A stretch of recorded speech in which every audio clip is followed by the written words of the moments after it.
Mom humiliated me at my sister's engagement dinner in front of the wrong family.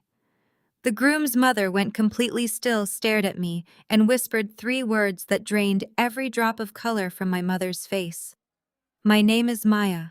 I am 32 years old, and until that night, my mother thought she held all the power. Before I continue this story, let me know where you are watching from in the comments below.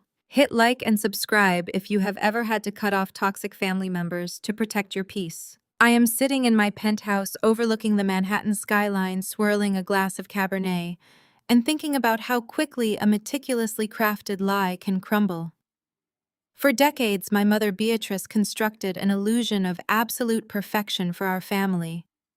She was obsessed with our image in the upper echelons of Atlanta society. We were supposed to be the ultimate representation of Black excellence. To her, that meant high society galas, designer wardrobes, and rubbing elbows with the city's elite. It did not matter what was actually happening behind closed doors, as long as the pictures looked perfect. That facade shattered completely on a brisk October evening in New York City. The private dining room at Le Bernardin was a masterpiece of understated wealth. Crystal glasses caught the dim, warm lighting, and the scent of expensive perfume mingled with the aroma of roasted truffles. I stood just inside the heavy oak doors, wearing a tailored navy suit that I knew looked sharp, but my mother looked at me like I had just crawled out of a dumpster. Before I could even take my coat off, my mother marched across the Persian rug. She did not offer a hug, she did not say hello. Her face was set in a tight, panicked scowl that she usually reserved for the hired help. Instead of greeting me, she reached into her vintage Chanel handbag, pulled out a crisp $50 bill and her valet ticket, and threw them directly at my chest. The bill fluttered to the floor, while the heavy metal keychain hit my collarbone with a sharp thud and dropped to the carpet. "Take this and go sit at the bar," she hissed. Her voice was a harsh whisper, perfectly modulated to ensure her anger did not echo off the mahogany walls and alert the restaurant staff. "Better yet, just take the car and go back to your apartment. You cannot be seen in here tonight, Maya." I looked down at the $50 bill resting on the intricate pattern of the rug, and then slowly raised my eyes to meet hers. I kept my face entirely blank, refusing to give her the satisfaction of seeing me flinch. I told her, "Excuse me," keeping my voice perfectly level. "Do not play dumb with me," my mother snapped her manicured acrylic nails, digging into the clasp of her handbag. "Julian and his parents will be arriving any minute. The Davenports are old money, Maya. They basically own half of Connecticut. Tonight is about securing your sister Chloe a place in their world. I will not have you ruining this with your lowly bookkeeper aesthetic. Look at you. You look like a struggling tax consultant. I told you to buy a decent gown, but you always refused to listen. You have always been selfish, Maya," my mother continued, her voice trembling with manufactured outrage. "Your sister is about to marry into the Davenport family. Do you understand what that means for us? It elevates the Sterling name permanently. Chloe is a brilliant young lawyer who has played her cards perfectly. She has secured a future that most people only dream about. And here you are, showing up in a business suit looking like you are about to audit their taxes." The sheer audacity of her behavior was breathtaking, but completely predictable. My mother had spent my entire life trying to hide me away whenever she felt I did not match the glamorous narrative she was selling to her elite social circles. To Beatrice, Sterling appearance was the only currency that mattered. She had spent decades climbing the social ladder, ensuring we attended the right cotillions, and desperate to prove we belonged among the best. And in her eyes, I was the permanent blemish on her perfect record. "I am not going anywhere, Mother," I replied, my voice calm but laced with a quiet authority that she was too blind to recognize. "I was invited to this engagement dinner and I am going to stay." "You were invited out of obligation," my mother fired back, stepping closer so I could smell the strong mints she always chewed when she was anxious. "I only told you the date because your father insisted. But look at you. You have absolutely nothing to offer a conversation with the Davenports. They are a prominent white family with centuries of wealth. They are going to ask what you do for a living. What will you say? That you are a freelance consultant struggling to pay rent in New York City. You will make Chloe look like she comes from a family of beggars. Pick up the money and leave before they walk through those doors. I stood my ground, feeling the plush carpet under my heels. The hostility in her eyes was something I had grown used to over the past decade, but tonight, the desperation in her voice was new.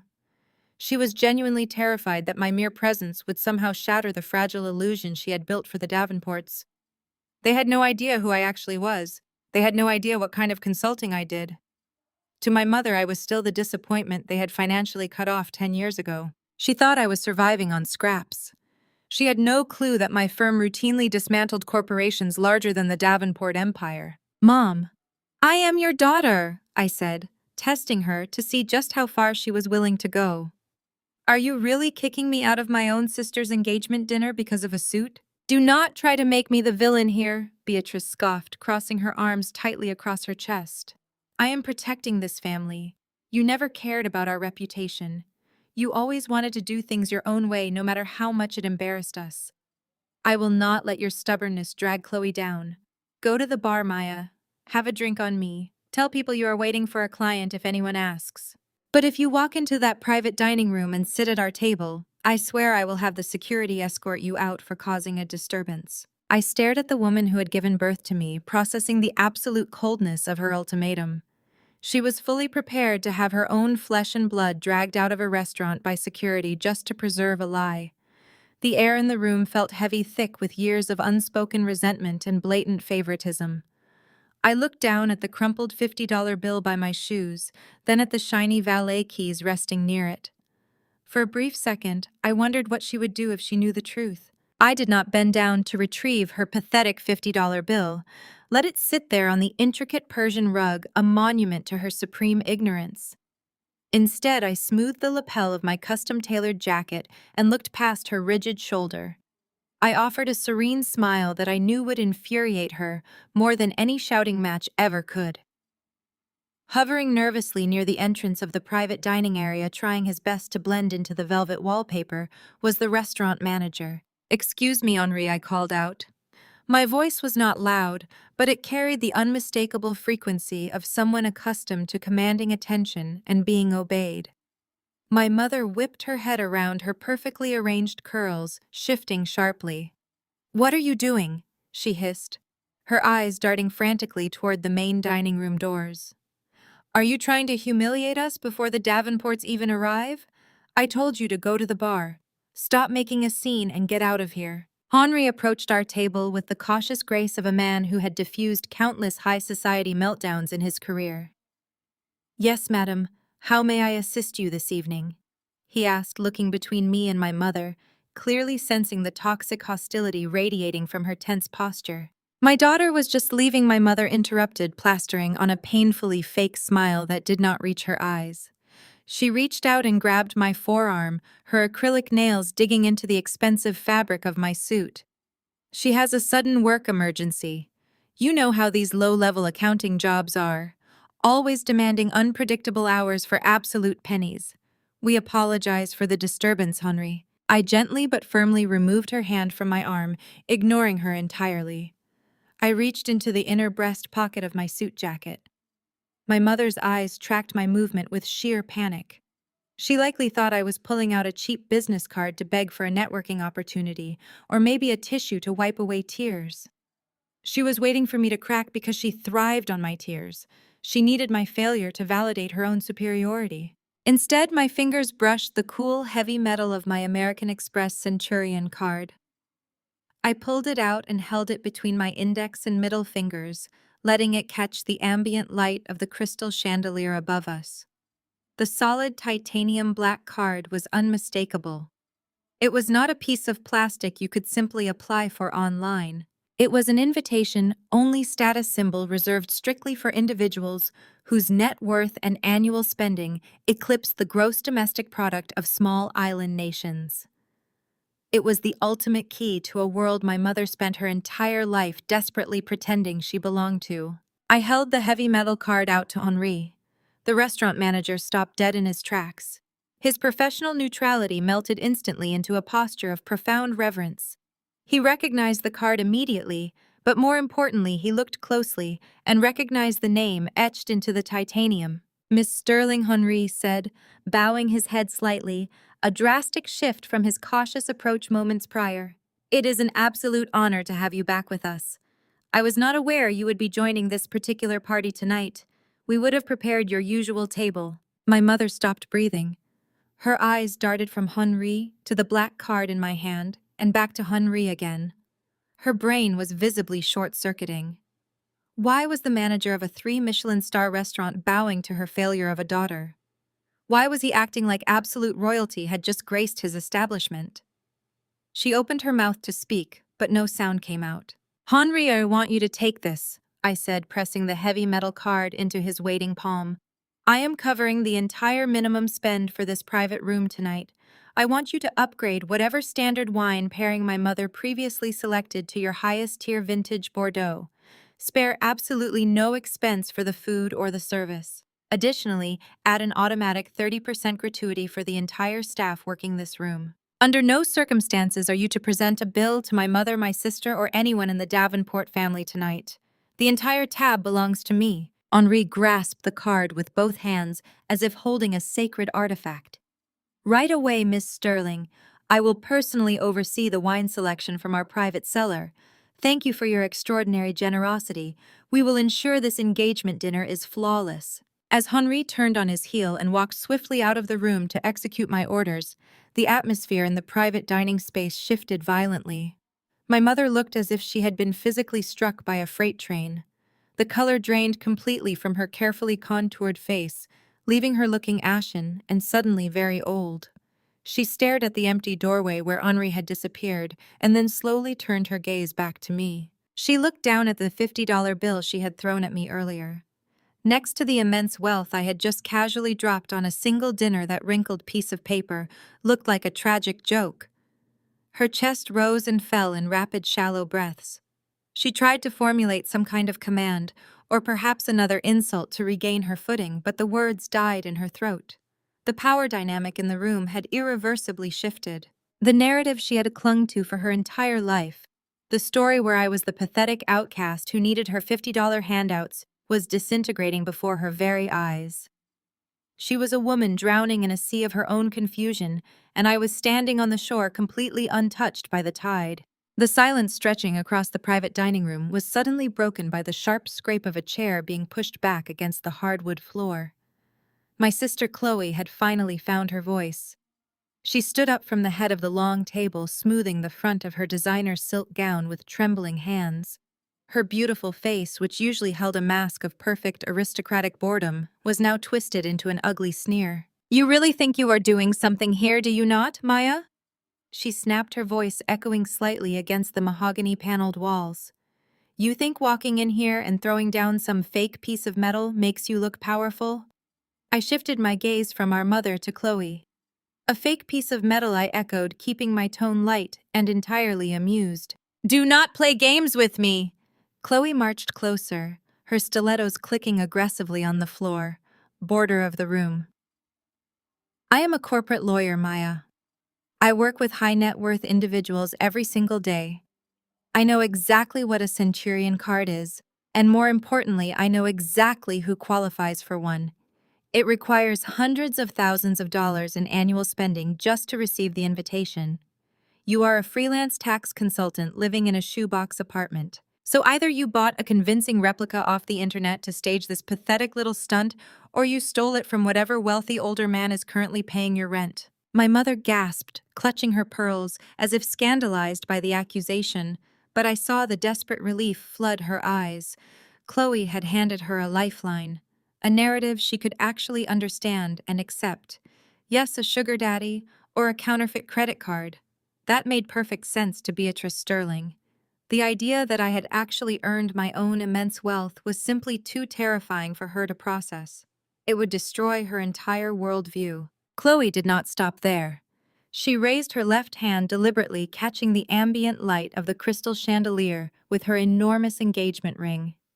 It was a flawless 4-carat emerald-cut diamond that Julian had proposed with just 3 months prior.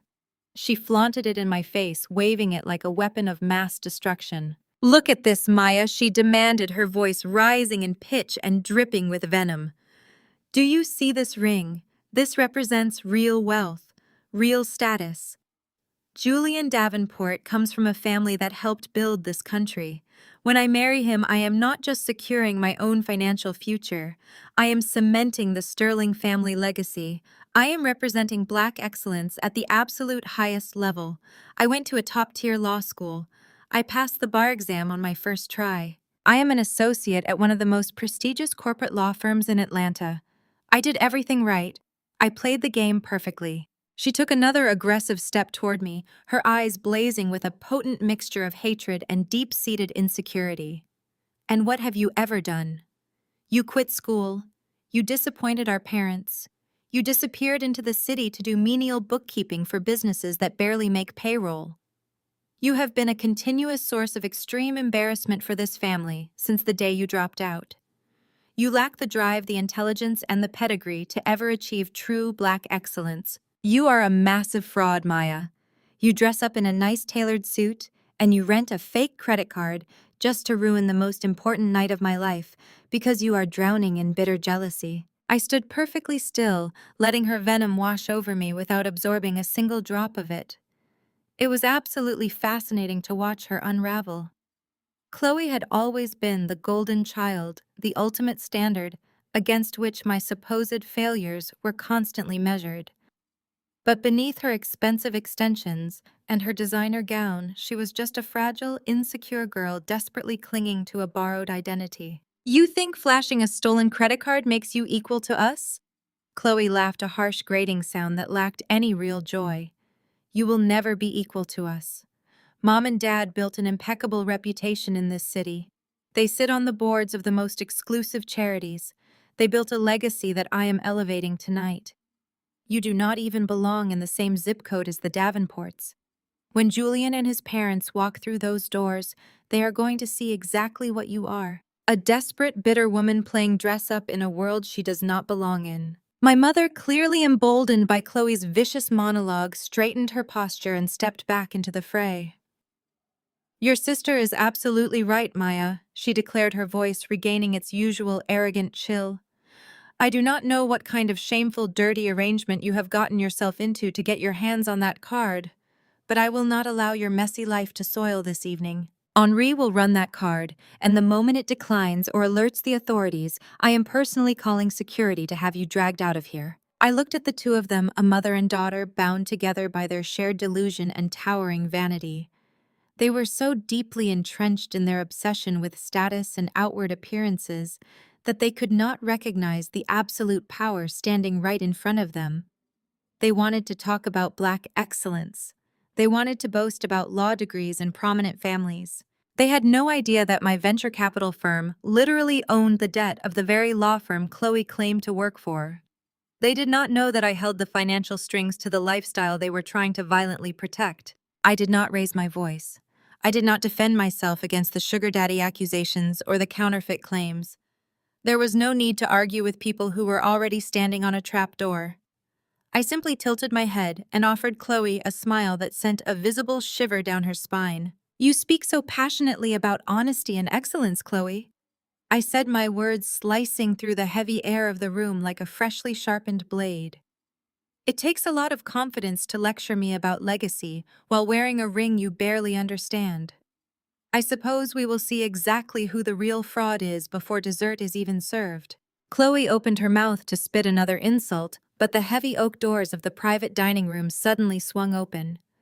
The sharp click of the brass latch instantly silenced whatever venom was about to leave her lips. The air in the room shifted, growing instantly colder and far more formal. The moment of reckoning had arrived, and my family was entirely unprepared for the storm that had just entered the room. The heavy oak doors did not reveal Julian and his aristocratic parents just yet. Instead, Henri stepped back into the private dining room. He was flanked by two sommeliers carefully carrying decanters of a vintage Bordeaux that cost more than my mother's first car. Henri walked directly past my sister and her glittering diamond ring, stopping squarely in front of me. The transaction processed flawlessly. Miss Sterling, Henri announced, his voice carrying a quiet reverence. Your card has been safely returned to our vault until you are ready to depart. Please enjoy the wine. He bowed and stepped back seamlessly, directing his staff to pour the rich ruby liquid into our crystal glasses. My mother's face contorted into a mask of pure, unfiltered rage. The confirmation that my card was real, that my wealth was legitimate, and not some cheap parlor trick, shattered the last fragile remnants of her composure. The moment the restaurant staff retreated and pulled the door shut behind them, Beatrice Sterling lost whatever aristocratic grace she had been pretending to possess. She marched up to me, her chest heaving, her eyes wide with a frantic, manic energy. "You think this changes anything?" she hissed, her voice trembling with a toxic mixture of panic and fury. "You think buying a few expensive bottles of wine erases exactly who and what you are? You are a college dropout, Maya. You are a quitter. You could not even handle the pressure of an undergraduate degree, and now you want to strut in here and act like you are better than your sister." Chloe seized the opening, her confidence returning in a sudden rush. She crossed her arms, leaning back against the edge of the mahogany table. "Exactly," Chloe sneered. "You threw your education away. Mom and Dad gave you every opportunity to succeed, and you wasted it. You ran away from the expectations of this family because you were too weak to meet them. You will always be the girl who could not finish school." I did not back away from my mother. I actually took a step forward, invading her personal space and forcing her to look up into my eyes. The narrative she had spun for the last decade was about to be burned to the ground. "I did not drop out of college, Mother," I said. My voice was dangerously quiet, cold enough to freeze the blood in her veins. "I was financially purged." My mother swallowed hard, her gaze darting away for a fraction of a second. I saw the exact moment the realization hit her. She knew exactly what I was about to say. "I was a junior carrying a perfect grade point average." I continued, locking my eyes onto hers, refusing to let her look away. "I had just been accepted into the university's accelerated finance program. I was thriving. And then one morning in the middle of October, I was pulled out of my accounting seminar and handed a notice of academic suspension. The financial aid office informed me that my tuition check had bounced. When I checked the educational trust fund that grandfather left for both Chloe and me, the account was completely empty." Chloe's smug expression faltered. She glanced at our mother, confusion rippling across her flawless face. "What is she talking about, Mom?" Chloe asked, her voice losing its sharp edge. "Do not listen to her," my mother snapped, waving a dismissive hand, but her fingers were visibly shaking.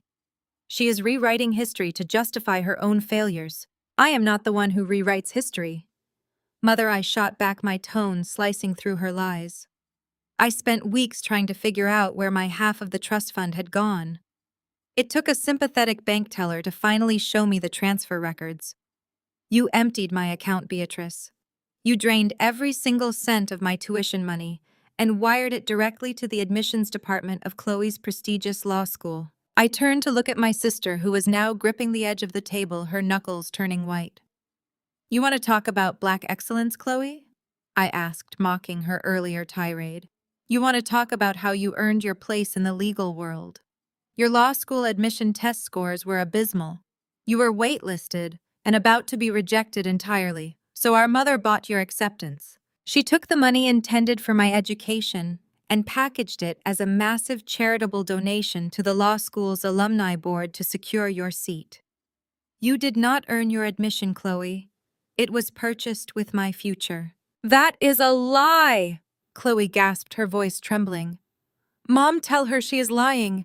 Tell her I earned my way in." My mother remained completely silent. She stared at the intricate pattern of the rug, unable to defend herself, because she knew I had the bank records memorized down to the final decimal point. "You left me stranded in a college town with no money, no housing, and an academic hold on my transcripts," I said, directing my anger fully at the woman who was supposed to protect me.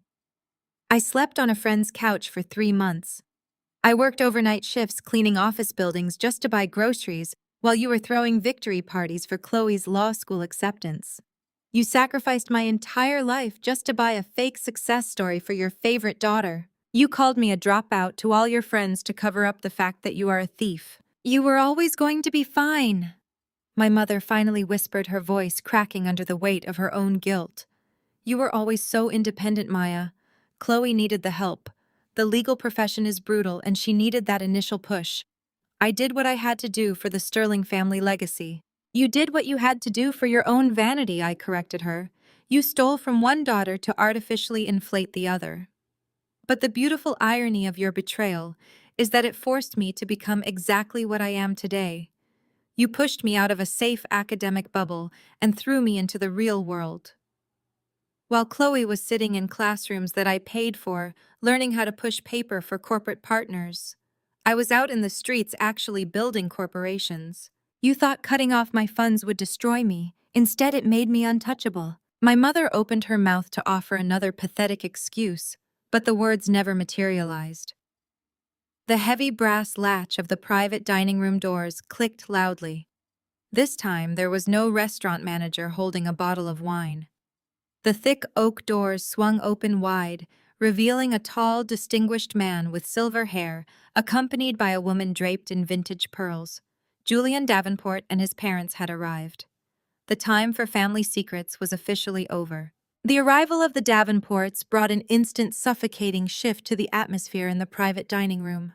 The heavy oak doors swung completely open, and the sheer force of generational wealth stepped across the threshold.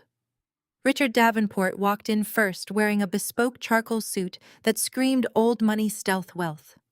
He carried the weary but commanding posture of a man whose family name was plastered across libraries and hospital wings throughout New England. Beside him was his wife, Victoria Davenport.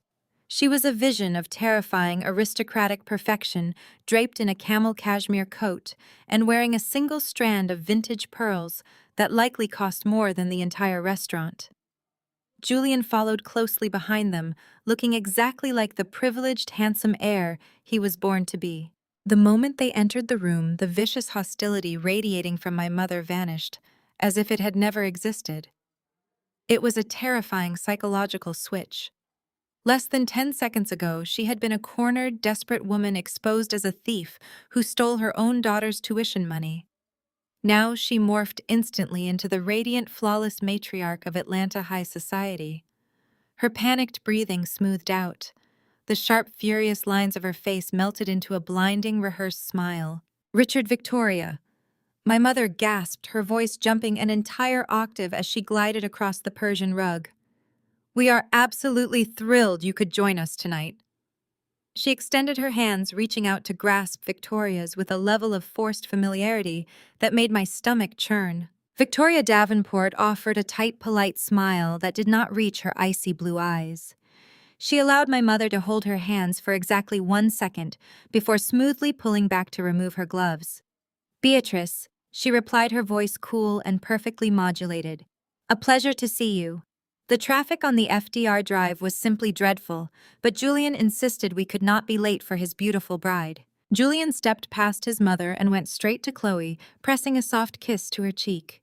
"You look absolutely stunning tonight, darling," he said, smiling down at her. Chloe immediately transformed into the blushing, demure fiancée. The snarling, bitter woman who had just screamed at me moments prior was completely gone.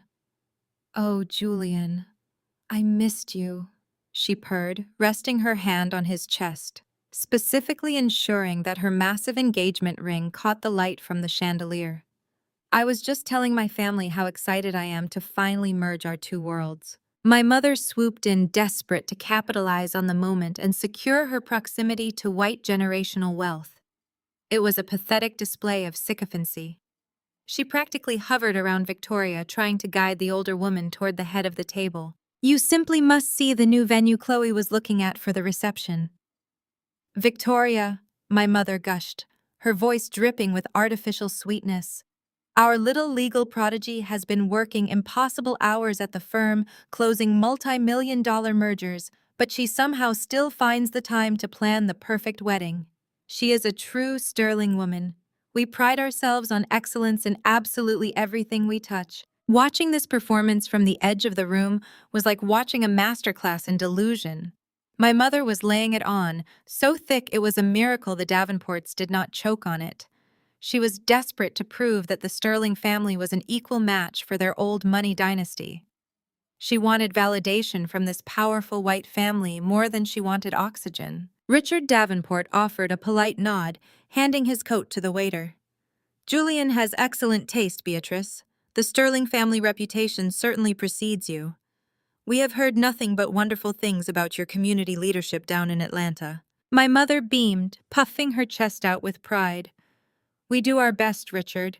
We believe heavily in legacy. That is precisely why we invested every ounce of our resources into Chloe's legal career. She is the absolute crown jewel of our family, a top-tier corporate lawyer marrying into such a prestigious family as yours. It is exactly what her father and I envisioned when we sacrificed so much for her education. The profound irony of her using the word sacrifice made me take a slow, deliberate sip of my wine. She had sacrificed my future, my financial security, and my mental health just to buy Chloe a fake seat at this very table.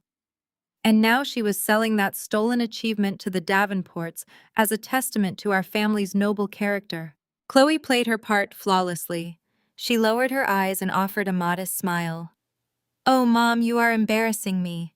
But yes, Mrs. Davenport, I have been studying your foundation's recent philanthropic initiatives in between my court appearances. The work you do for pediatric research is truly remarkable. I hope to join your charity board once the current merger at my law firm finally settles down. I want to contribute to the Davenport legacy in every way I can." I stood there quietly observing the masterful lies rolling off my sister's tongue. Court appearances, law firm mergers. She spoke with such absolute conviction that a stranger would never suspect she had been fired for gross corporate fraud 6 months ago. She was building an entire future on a foundation of stolen identity and credit card debt, and she was serving it to the Davenports on a silver platter. Victoria scrutinized Chloe with a gaze that was both polite and completely unreadable. "Yes, Julian has spoken highly of your ambition," she said, her tone remaining impeccably formal. "He tells us you are quite the rising star at your firm. We value hard work in our family, Chloe. Wealth is a tool, but character is what sustains a dynasty." "Absolutely," my mother chimed in aggressively, nodding her head. "Character is everything to us. We raised Chloe with the strictest morals and the highest ethical standards. She is breaking glass ceilings every single day. It is so rare to find a young woman with such impeccable credentials and such a pure, devoted heart. She is the absolute perfect match for Julian." Julian smiled warmly, throwing his arm around Chloe's waist. "Thank you, Mrs. Sterling. I am a very lucky man." My mother was glowing, practically vibrating with triumph. She had successfully navigated their arrival and set the perfect stage. Now she just needed to get everyone seated before anyone noticed the glaring anomaly standing in the corner of the room. She began using her body to physically block Victoria's line of sight, stepping sideways to shield me from their view. "Let us take our seat, shall we?" my mother urged, gesturing toward the long mahogany table. "We have already taken the liberty of ordering the chef's tasting menu, and Henri has procured an exceptional vintage Bordeaux for us to celebrate with. Please, Richard, take the seat at the head of the table." The Davenports began to move toward the chairs, their attention focused on settling in. My mother shot a desperate, panicked glare in my direction, silently begging me to blend into the wallpaper or magically disappear through the floorboards. She was one step away from pulling off the perfect illusion. But Julian, ever the polite and observant groom, paused before pulling out Chloe's chair. He looked around the private dining room, his eyes sweeping past the floral arrangements and the crystal decanters until they landed directly on me. "Wait a moment," Julian said, his friendly voice carrying across the quiet room. He offered me a welcoming smile, completely oblivious to the sheer panic he had just ignited in my mother's chest. "I do not believe we have met everyone yet." Julian stepped forward, extending his hand toward me with genuine warmth. "I do not believe we have been formally introduced," he said. "I am Julian. You must be part of Chloe's extended family." Before I could even raise my arm to accept his handshake, my mother lunged across the space between us. She moved with a desperate, frantic energy, physically wedging her body between Julian and me. She let out a high-pitched, grating laugh that echoed awkwardly off the mahogany walls. "Oh, Julian, sweetheart," my mother gasped, waving her hands as if trying to clear away a foul odor. "You absolutely do not need to concern yourself with her. She is just a minor guest. We were actually just finishing up a brief conversation before she was about to head out." Victoria Davenport, who had been quietly observing the dining room, turned her full attention toward the corner where I stood. Her icy blue eyes swept over me in a slow, deliberate assessment. Coming from a world of generational wealth, Victoria was trained to analyze people instantly. She took in my posture, my silence, and the sharp cut of my custom-tailored navy suit. I could see the slight narrowing of her eyes as she processed the stark contradiction between my mother's frantic dismissal and my complete lack of intimidation. "Who is she, Beatrice?" Victoria asked. Her voice was quiet, but it commanded absolute compliance. "Are we not going to be introduced to everyone in the room?" My mother's face turned a mottled shade of red. She was trapped. She could not blatantly ignore Victoria Davenport, but acknowledging me as her own flesh and blood in front of this aristocratic white family felt like a death sentence to her carefully curated image. She gripped the clasp of her Chanel bag so tightly her knuckles turned white. "This is Maya." My mother finally forced the words out, her voice tight and clipped. "She is Chloe's older sister. But as I mentioned, she was just leaving. She has a very demanding schedule." Julian looked confused, dropping his extended hand. "Chloe's sister? Chloe, you never mentioned you had an older sister living in the city. I thought you said you were an only child." Chloe's flawless smile faltered for a fraction of a second. She shot a venomous glare in my direction before turning her wide, innocent eyes back to her fiancé. "Oh, Julian, I did not mean to lie," she murmured, touching his arm gently. "It is just that Maya and I are not very close. We run in completely different circles. I did not want to burden you with complicated family dynamics on our special night." My mother nodded vigorously, seizing the opportunity to control the narrative. "Exactly, Victoria. Richard, you have to understand," my mother explained, leaning in as if sharing a shameful secret. "We love Maya, of course we do, but she chose a very different path from the rest of the Sterling family. While Chloe was busy breaking barriers in corporate law, Maya decided academics were simply too difficult for her. She dropped out of university years ago." Victoria raised a perfectly sculpted eyebrow. "Dropped out." "Yes, it was quite the tragedy for us." My mother sighed, placing a dramatic hand over her heart. "We tried to push her toward excellence, but some people simply lack the intellectual stamina for higher education. Now she just does minor bookkeeping, petty freelance tax work for small businesses struggling to make payroll. She lives in a tiny, cramped apartment and works incredibly long hours just to scrape by. We invited her tonight purely out of charity so she could experience a proper meal for once, but she really must be getting back to her spreadsheets." The sheer volume of lies pouring from my mother's mouth was staggering. She was painting me as a destitute, desperate failure in front of billionaires just to ensure I posed no threat to Chloe's fraudulent image. She wanted the Davenports to look at me with pity and disgust. She needed them to view me as a cautionary tale, a stain on the family tree that they should actively ignore. Chloe chimed in, her voice dripping with manufactured sympathy. "It is true, Julian. Maya is always struggling. I even offered to help her find a legitimate job as a receptionist at my law firm, but she is too stubborn to accept a handout. She insists on running her little freelance tax business, even though it barely pays her rent. I suppose we should admire her tenacity even if her execution is entirely embarrassing." I stood completely silent, absorbing every single word. I did not cross my arms or shift my weight. I maintained absolute stillness. The urge to laugh was rising in the back of my throat, but I clamped down on it. It was utterly fascinating to watch them dig their own graves with such frantic enthusiasm.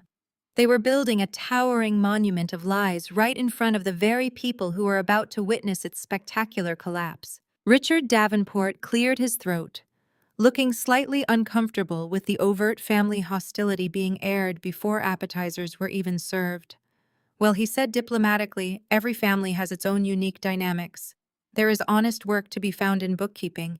It is nothing to be ashamed of." "Oh, Richard, you are too kind," my mother gushed, practically vibrating with relief that he had not judged Chloe for my supposed failures. "But we Sterling women hold ourselves to a much higher standard. We believe in building legacy. That is why Chloe is such a perfect match for your Julian." She understands the weight of a powerful family name. Maya has always been content to dwell at the very bottom of the barrel. She has no ambition, no drive, and certainly no understanding of wealth or high society. She is a completely different breed from us. My mother turned to me, her eyes flashing with a silent, vicious warning. Now, Maya, I think it is time you said your goodbyes.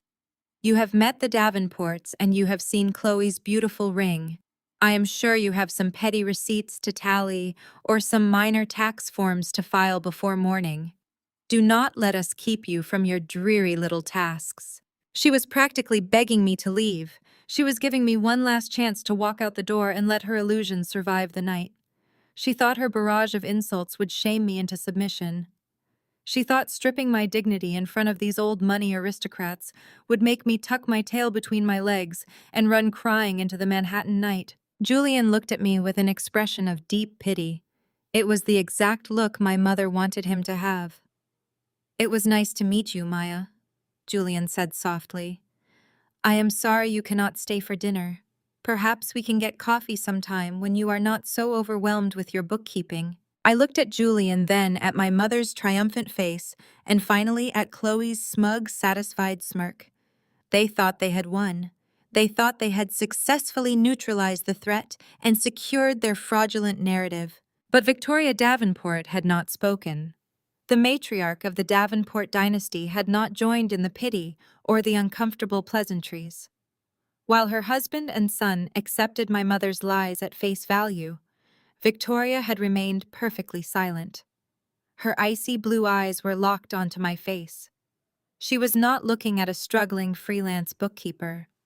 She was looking at the cut of my blazer, the deliberate stillness of my posture, and the unmistakable aura of someone who owned the room. I held Victoria's gaze, allowing a faint, knowing smile to touch the corners of my mouth. I did not say a word to defend myself against my mother's vicious character assassination. I did not need to. I knew something that my mother, my sister, and even Julian did not know. I knew that the mighty Davenport empire was quietly drowning in a sea of toxic debt, and I knew exactly who had just purchased their salvation. The air in the private dining room grew thick with a sudden, inexplicable tension. My mother, noticing my refusal to move, stepped forward again, her face flushing with renewed panic. "Maya," she hissed through gritted teeth. "I said it is time for you to leave. Now." I ignored her completely. My eyes remained fixed on Victoria Davenport. I watched as the older woman's gaze slowly narrowed. The gears in her aristocratic mind were grinding together, connecting the impossible dots. She was looking at my face, trying to place where she had seen me before. Not in a small bookkeeping office, but in the pages of the Wall Street Journal, or perhaps in the confidential dossier her lawyers had frantically handed her just 3 days ago. The dossier detailing the ruthless venture capital firm that had just bought out the massive loans, keeping her family's retail empire afloat. My mother reached out to grab my arm to physically shove me toward the heavy oak doors, but Victoria Davenport suddenly took a step forward. Her movement was abrupt, uncharacteristically jerky for a woman of her pedigree. The atmosphere snapped. Victoria raised her hand, not to greet me, but to halt my mother's aggressive advance. The motion was sharp and defensive, like a reflex designed to stop a catastrophic collision. My mother's hand froze inches from my sleeve, her acrylic nails hovering in the air. Beatrice Sterling looked utterly bewildered by the sudden interference. She had expected Victoria to agree with her to demand the immediate removal of the lowly bookkeeper who dared to breathe the same rarefied air as a Davenport. Instead, Victoria was staring at me as if she had just seen a phantom step straight out of a boardroom nightmare. Time in the private dining room seemed to stretch and distort, bleeding into a terrifying crawl. Every microscopic detail amplified in the heavy mahogany-lined silence. I watched the scene unfold with the cinematic precision of a slow-motion capture. The crystal goblet of vintage Bordeaux that Victoria held in her right hand began to vibrate. It was a subtle tremor at first, just a faint shimmering of the ruby liquid against the delicate glass. But within seconds, the vibration escalated into a violent, uncontrollable shake. The wine sloshed violently against the crystal rim, a stark crimson contrast to her pale, trembling knuckles. A single drop of the expensive vintage spilled over the edge, falling in agonizingly slow motion toward the pristine Persian rug below. Victoria's face underwent a catastrophic transformation. The aristocratic mask of effortless superiority, the carefully constructed armor of old money arrogance dissolved completely. The color drained from her cheeks with alarming speed, leaving her skin the color of cold ash. The elegant lines of her face tightened into a portrait of absolute terror. Her perfectly painted lips parted slightly, struggling to pull oxygen into lungs that suddenly felt entirely empty. The icy blue eyes that had swept over me with such casual disdain only moments ago were now blown wide with an unadulterated primal panic. She was connecting the dots. I could literally see the neural pathways firing behind her terrified gaze. She was seeing past the pathetic false narrative my mother had so desperately tried to weave. She was not looking at Chloe's failed older sister, the imaginary dropout who scraped by on petty tax returns. She was looking at the apex predator who had been circling her family's dying empire for the past 6 months. She was recognizing the sharp angles of my face, the deliberate calmness of my posture from the confidential financial dossiers her frantic legal team had slid across her desk earlier that week. The heavily redacted dossiers detailing the anonymous venture capital firm that had quietly, methodically, and ruthlessly bought up every single defaulted loan and toxic asset the Davenport retail conglomerate possessed. Beatrice, entirely oblivious to the tectonic shift in the power dynamic, misinterpreted Victoria's horror completely. My mother thought Victoria was simply appalled by my presence. She thought the great Victoria Davenport was physically disgusted by the sight of a poorly dressed failure ruining her son's engagement dinner. Victoria. I am so deeply sorry. My mother babbled, her voice shrill and desperate, as she tried to salvage the evening. I know this is incredibly inappropriate. I assure you she is leaving right this second. Maya, step away from Mrs. Davenport. You are making her uncomfortable. But Victoria did not blink. She did not look at my mother. She did not acknowledge the groveling apologies or the frantic attempts to restore order. Her entire universe had narrowed down to the few feet of space separating us.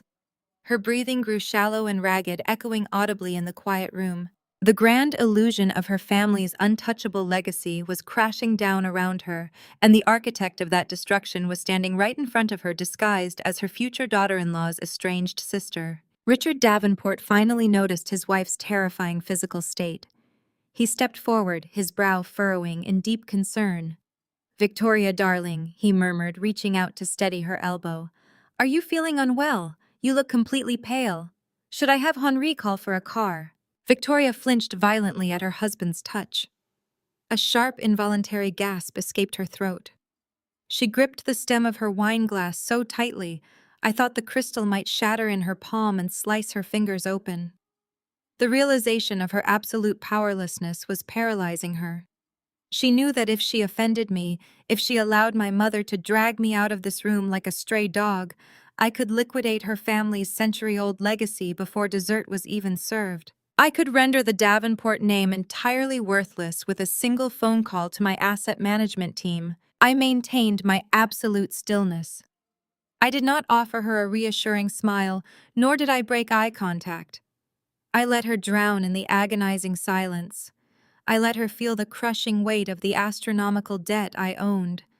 The silence in the room became a tangible physical entity, wrapping around the guests and suffocating the festive atmosphere. Julian shifted uncomfortably, his charming groom persona faltering as he looked between his mother's terrified face and my unyielding composure. Chloe, who had been clinging to Julian's arm, slowly let her hand drop to her side. Even her monumental narcissism could not blind her to the fact that something was deeply, horribly wrong. My mother, however, was completely immune to the nuances of the room. Her obsession with saving face blinded her to the reality unfolding right in front of her. She took another aggressive step toward me, raising her hand to grab my shoulder. I said, "Get out!" "Maya." Beatrice hissed, the venom returning to her voice. "You have done enough damage for one lifetime. Leave before I call security and have you thrown onto the street where you belong." The sheer volume of my mother's disrespect echoed through the dining room like a gunshot. She was insulting the very person holding the executioner's axe over the Davenport family. She was calling me a stray dog while I held the financial leash to the billionaires standing right next to her. She was enthusiastically digging a grave for her own social ambitions without even realizing she was holding the shovel. Victoria Davenport seemed to snap back to reality at the sound of my mother's harsh command. The primal instinct for self-preservation overrode her shock. The woman who had spent 60 years looking down her nose at the rest of the world suddenly realized she had to bow to the woman my mother was trying to throw away. The aristocratic pride evaporated, leaving only raw, desperate survival. Her chest heaved. The wine glass in her hand shook so violently that Richard had to gently pry it from her trembling fingers before she dropped it entirely. Victoria took a deep, shuddering breath. Her eyes never leaving mine, she took a deliberate, wavering step forward. She bypassed my mother entirely, treating Beatrice Sterling like an invisible obstacle. The matriarch of the Davenport dynasty closed the distance between us, bridging the gap my mother had spent her entire life trying to cross.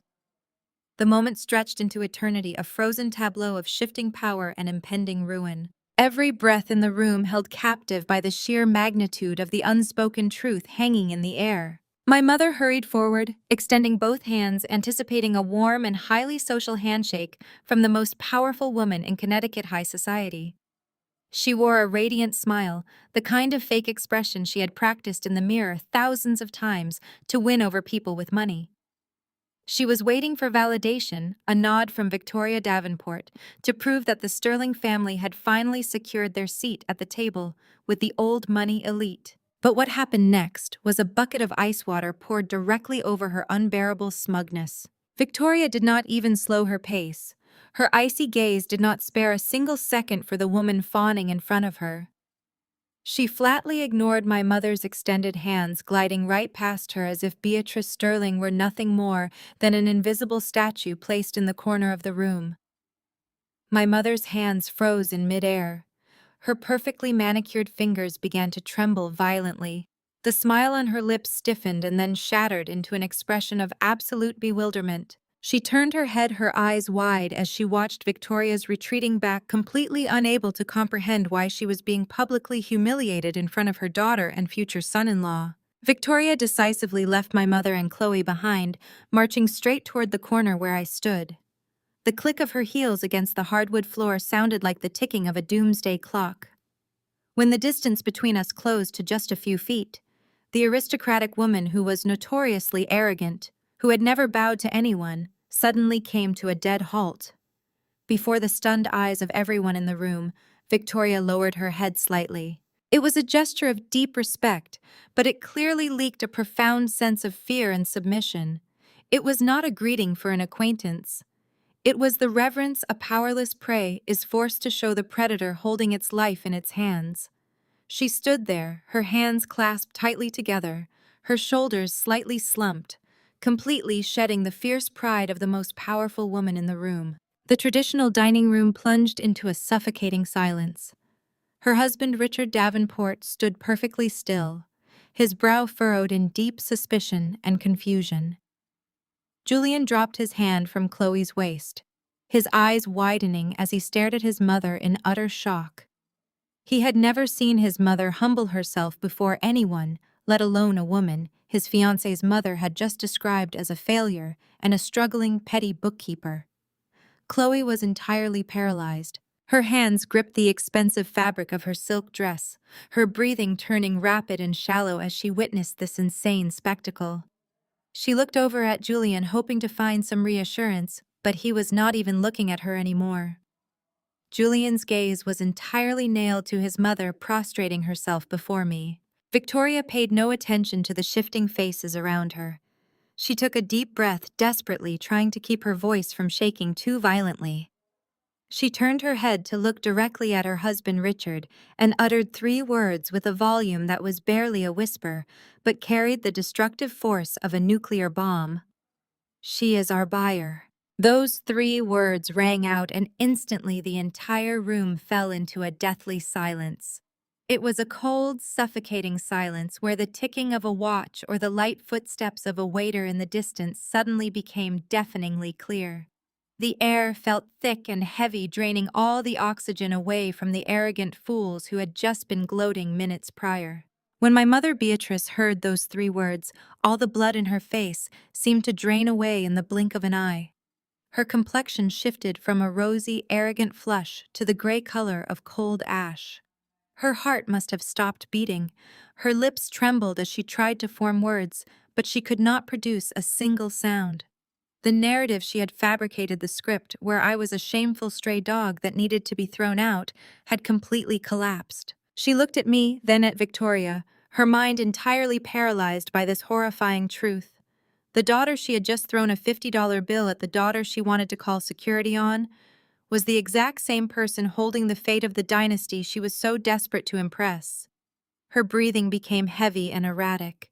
Both of her hands clawed desperately into her Chanel bag, as if it were the only thing keeping her from collapsing onto the floor. Chloe was gasping for air like someone drowning. She stared blankly at the flawless 4-carat diamond engagement ring on her finger, and then looked back at me. The confusion in her eyes rapidly twisted into sheer, absolute terror. She was a corporate lawyer. She knew exactly what the word buyer meant in this specific context. It meant that the entire estate, the reputation, and the generational wealth that the Davenport family always boasted about had actually been completely swallowed up. And the shadow standing behind it all, the entity wielding infinite capital to execute that deal of the century, was none other than the older sister she constantly despised. Her towering arrogance about black excellence instantly became a laughable joke. Chloe's knees buckled slightly. She had to grip the edge of the dining table to keep her balance. Her prestigious lawyer mask violently ripped to shreds. Julian Davenport frowned, the way he looked at me changing entirely. There was no more pity or the gentlemanly grace of an aristocratic air. In its place was a deep, profound dread and respect. He realized he had been entirely wrong to believe the vicious insults from Chloe and my mother. The woman standing before him was not a parasite. She was a financial titan who only needed to snap her fingers to turn him from a wealthy heir into a penniless man on the street. He looked over at Chloe with a gaze full of suspicion and heavy disappointment, finally realizing his perfect fiancée had been hiding far too many terrible secrets. Richard Davenport remained rooted to his spot, his body as stiff as petrified wood. As the head of the Davenport conglomerate, he understood his family's tragic situation better than anyone. He knew the banks had refused to extend their loans. He knew their creditors were actively preparing to file for asset foreclosure. And he also knew that just 3 days ago, a mysterious venture capital firm from Wall Street had quietly purchased that entire mountain of toxic debt, saving his dynasty from a humiliating bankruptcy and pending prison sentences. But he had never anticipated that the anonymous billionaire, the ruthless predator on the financial market, was a young black woman standing right inside this very dining room. Richard looked at his wife, seeing the pleading and terror in Victoria's eyes, then he looked over at me. The towering pride of a white aristocrat completely crumbled before the absolute power of money. I remained standing exactly where I was, not moving a single inch. I let that deadly silence envelop the entire room, thoroughly enjoying every microscopic expression of panic on each of their faces. I did not need to speak. I did not need to explain or justify a single thing. The sheer force of the truth had fundamentally flipped the board. Absolute power does not come from screaming or draping yourself in designer labels. It comes from owning the game. And right now, I was the master, watching the very people who used to trample all over me tremble as they waited for my final judgment. Julian stepped forward, his face a portrait of absolute confusion as he witnessed his mother's bizarre reaction. He had never seen Victoria Davenport, a woman forged from iron and aristocratic pride, look so utterly terrified. He reached out and gently gripped her elbow to steady her. "Mother, what are you saying?" he asked, his voice tight with alarm. "What do you mean Maya is our buyer? Are you confusing her with someone else? Chloe just told us she is a struggling freelance bookkeeper. How could she possibly have anything to do with our family's business? Please explain this, because you are frightening everyone." Victoria did not answer her son immediately. Her eyes remained nailed to my calm expression, as if looking away for even a single second would cause the entire Davenport dynasty to vanish into dust. Her breathing grew shallow and erratic. The wine glass in her hand trembled so violently that the ruby liquid splashed over the rim. Richard Davenport stepped closer, his own face pale with mounting dread as he saw his wife unable to stand on her designer heels. Victoria. What is wrong? Richard pressed, gripping her shoulders. Did you just say this woman is our buyer? That is entirely impossible. The investment fund that bought our family's debt is a massive faceless entity on Wall Street. The mastermind behind it has to be a ruthless financial titan with infinite capital, not Chloe's estranged older sister. Look closer, Victoria, you must be mistaken. You? Victoria slowly shook her head, a choked, helpless sound breaking the deathly silence of the private dining room. I am not mistaken, Richard, she whispered, her words laced with a bitter, agonizing despair. I could never mistake this face. She is the woman from the highly classified dossier our lead attorney slid across my desk exactly 3 days ago. The woman standing in front of you is not some struggling failure like Beatrice just tried to claim. She is the founder and chief executive officer of the independent venture capital firm that currently holds the absolute financial lifeblood of the Davenport family in her hands. She is the one who quietly ordered the acquisition of all our toxic debt and collateral assets the moment we fell into hidden bankruptcy. Julian physically recoiled. The blood rushed from his face, transforming his confusion into pure horror. He whipped around to face Chloe, gripping her shoulders and shaking her slightly, as if trying to wake her from a nightmare. Chloe, tell me what is going on, he demanded. Who is your sister, really? Why would a college dropout own a venture capital firm capable of swallowing my entire family? Have you and your mother been lying to me this whole time? I thought you were a prestigious corporate lawyer from a perfect family, but my mother is telling me your sister holds the executioner's axe over my family's neck. Is this entire engagement a scam? Chloe could not even process her fiancé's words. Her ears were ringing and her body shook violently, like a leaf caught in a hurricane. Victoria's confession was a lethal blow, completely shattering the arrogant, fraudulent facade Chloe had spent 10 years building to infiltrate high society. She stared at me, her eyes dilated with sheer, unadulterated terror. As a corporate lawyer, Chloe understood better than anyone the horrifying implication of an aggressive venture capital firm acquiring a family conglomerate's debt. It meant that the Davenports' entire century-old retail empire, their pristine reputation, and their aristocratic status were now resting firmly in the palm of my hand. And the person holding that supreme key was the older sister she had spent her life degrading and stepping on. Her towering pride about black excellence instantly evaporated into a cheap, pathetic joke. My mother Beatrice stood frozen in the middle of the room, her face entirely paralyzed by the horrifying truth. The blood in her veins seemed to turn to ice. The ridiculous, sycophantic smile she had just offered Victoria snapped and disintegrated into a twisted, pathetic grimace.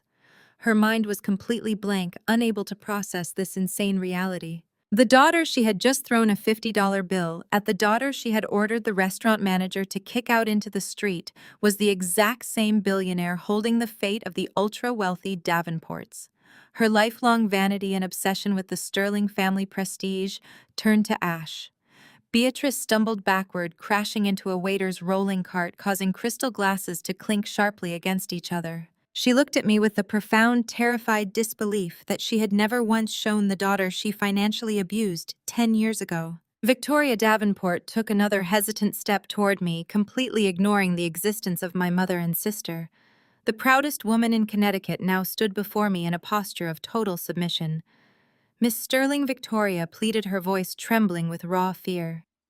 I sincerely apologize for the absolute failure of our family tonight.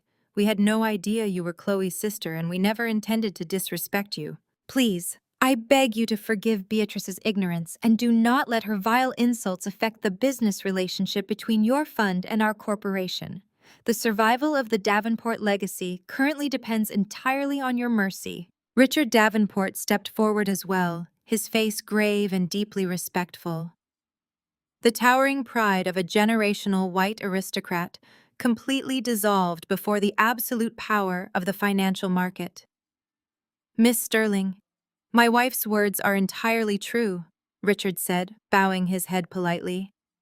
Our century-old retail empire quietly fell into hidden bankruptcy 6 months ago due to aggressive market expansion and crushing bank loans. The major banks in New York universally denied our credit extensions, and we were bracing for a humiliating public collapse and pending prison sentences for our board of directors. But 3 days ago, your venture capital firms saved us by quietly acquiring that massive mountain of toxic debt. We are deeply grateful to your fund, but we never anticipated that the anonymous chairman, the ruthless predator of Wall Street, was a young black woman standing right here in this dining room. I remained standing in my exact spot, maintaining absolute silence. I did not move a single inch. I let the overwhelming panic, horror, and humiliation completely blanket the private room, soaking in every subtle psychological shift on my mother and Chloe's faces. I did not need to utter a single word to defend myself against the venomous slander they had just spat at me. Absolute power does not come from screaming or draping yourself in expensive designer labels. Power comes from holding the lifeblood of the game itself. And right now, I was the master of this room, watching the very people who used to trample over me tremble as they awaited my final judgment. The silence in the room finally shattered. It was not broken by an apology or a gasp of remorse from my mother. It was broken by a sudden, loud, and entirely manufactured sob. Beatrice Sterling possessed a survival instinct forged in the ruthless fires of high society social climbing. The moment her brain fully processed the astronomical wealth I controlled, her previous hostility vanished into thin air. The woman who had just ordered me to leave her sight suddenly transformed into a weeping, overjoyed matriarch. She threw her hands over her mouth, forcing large crocodile tears to well up in her eyes. "Oh, my beautiful, brilliant girl," she wailed, taking rapid, unsteady steps toward me. She bypassed the Davenports, completely launching herself at me with open arms. I did not step back. I stood like a marble statue as my mother wrapped her arms tightly around my shoulders, pressing her tear-stained face against my tailored suit. The heavy scent of her mints and expensive perfume was suffocating. I kept my arms strictly at my sides, refusing to return the embrace or offer a single ounce of comfort. "I knew you would do it." My mother sobbed loudly enough for the entire room to hear. "I just knew it, Maya. You have always been my most extraordinary child." Chloe let out a strangled noise from the other side of the room. Her mother, the woman who had spent a decade calling me a useless dropout, was now clinging to me like I was the absolute savior of the Sterling bloodline. Chloe watched in sheer horror as the mother who had worshipped her legal career instantly discarded her to bask in the glow of my billionaire status. My mother pulled back just enough to look at the Davenports. She kept one hand firmly gripped on my forearm, as if trying to physically attach herself to my immense financial power. She wiped a stray tear from her cheek, painting a flawless portrait of overwhelming maternal pride. "Victoria Richard," she gasped, flashing a brilliant, trembling smile. "Please forgive my earlier behavior. I was simply protecting a highly sensitive family secret. You see, we have always known Maya was destined to conquer Wall Street, but she operates in the shadows. We had to maintain absolute discretion to protect her corporate acquisitions and her safety." The sheer audacity of her lie was staggering. She was looking two billionaires dead in the eye and attempting to rewrite reality in real time. She was claiming my entire disownment was a carefully orchestrated strategic cover story. Victoria Davenport stared at my mother with thinly veiled disgust. The aristocratic woman might have been terrified of my financial power, but she was not stupid. She had just witnessed Beatrice throwing a $50 bill at my chest. She knew a desperate, pathetic lie when she heard one. Richard Davenport shifted uncomfortably, clearly repulsed by the sudden theatrical display of maternal affection. My mother, completely oblivious to the room's collective revulsion, plowed forward. She squeezed my arm tighter, turning her performance up to maximum volume. Maya has always possessed a fierce, independent spirit. When she was in university, I knew she needed tough love to truly unlock her limitless potential. I had to be the villain. I had to cut her off financially so she could learn to build her own empire from the ground up without relying on the Sterling family wealth. She gestured grandly toward me, her voice swelling with theatrical emotion. Every hardship she faced, every obstacle she overcame it, was all part of the rigorous, harsh discipline of the Sterling family. We push our children to the absolute brink because we demand Black excellence. We do not coddle them. We forge them in fire. My strictness was the exact catalyst that created this brilliant financial titan you see standing before you. Maya's spectacular success is the direct result of my uncompromising parenting. I listened to her speech, feeling a cold, sharp clarity settle over my mind. She was actually trying to steal the credit for my survival. She was trying to claim ownership of the empire I built from the ashes she left me in. She wanted the Davenports to believe that my trauma was a masterclass in maternal strategy and tough love. She was using the very concept of Black excellence to justify her years of emotional and financial abuse. My mother turned back to me, her eyes wide and pleading silently, begging me to play along. She needed me to validate this insane narrative. She needed me to nod and thank her for the years of emotional torture and financial sabotage. She wanted me to hand over my crown and tell the room that she was the true queen who had orchestrated my victory all along. I felt her manicured fingernails digging desperately into my sleeve. "Oh, Maya," she whispered, her voice dripping with fake, cloying affection. "I am so incredibly proud of the woman I made you. Tell them, darling. Tell them how the sterling resilience pushed you to the top of the financial world." I looked down at her hand gripping my arm. Then I looked up at her face, studying the desperate, greedy hunger shining in her eyes. She thought I would protect her. She thought the deep-seated instinct to be a dutiful daughter would override my desire for justice. She thought the fear of public embarrassment would force me to swallow her lies and play the part of the grateful billionaire offspring. She believed her maternal authority would force me to save her face in front of the Davenports. She was severely mistaken. I slowly reached up and grabbed her wrist, peeling her fingers off my jacket one by one. I did not rush. I let the rejection hang heavily in the air. When I dropped her hand, she stumbled back a half step, her fake smile faltering as she realized I was not reading from her script. "You did not forge me in fire, Mother," I said, my voice dropping to a deadly calm pitch that echoed off the crystal glasses on the table. "You threw me into the incinerator and locked the door, hoping I would burn to ash." Her face drained of color once again.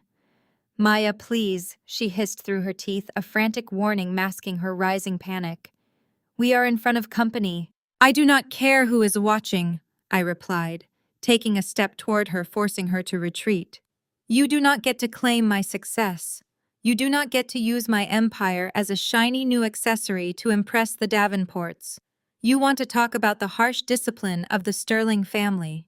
You want to talk about how you cut me off to teach me independence. Let us tell them the real truth about your highly sensitive family secrets." I raised my hand and snapped my fingers twice. The sound cut through the tension like a whip.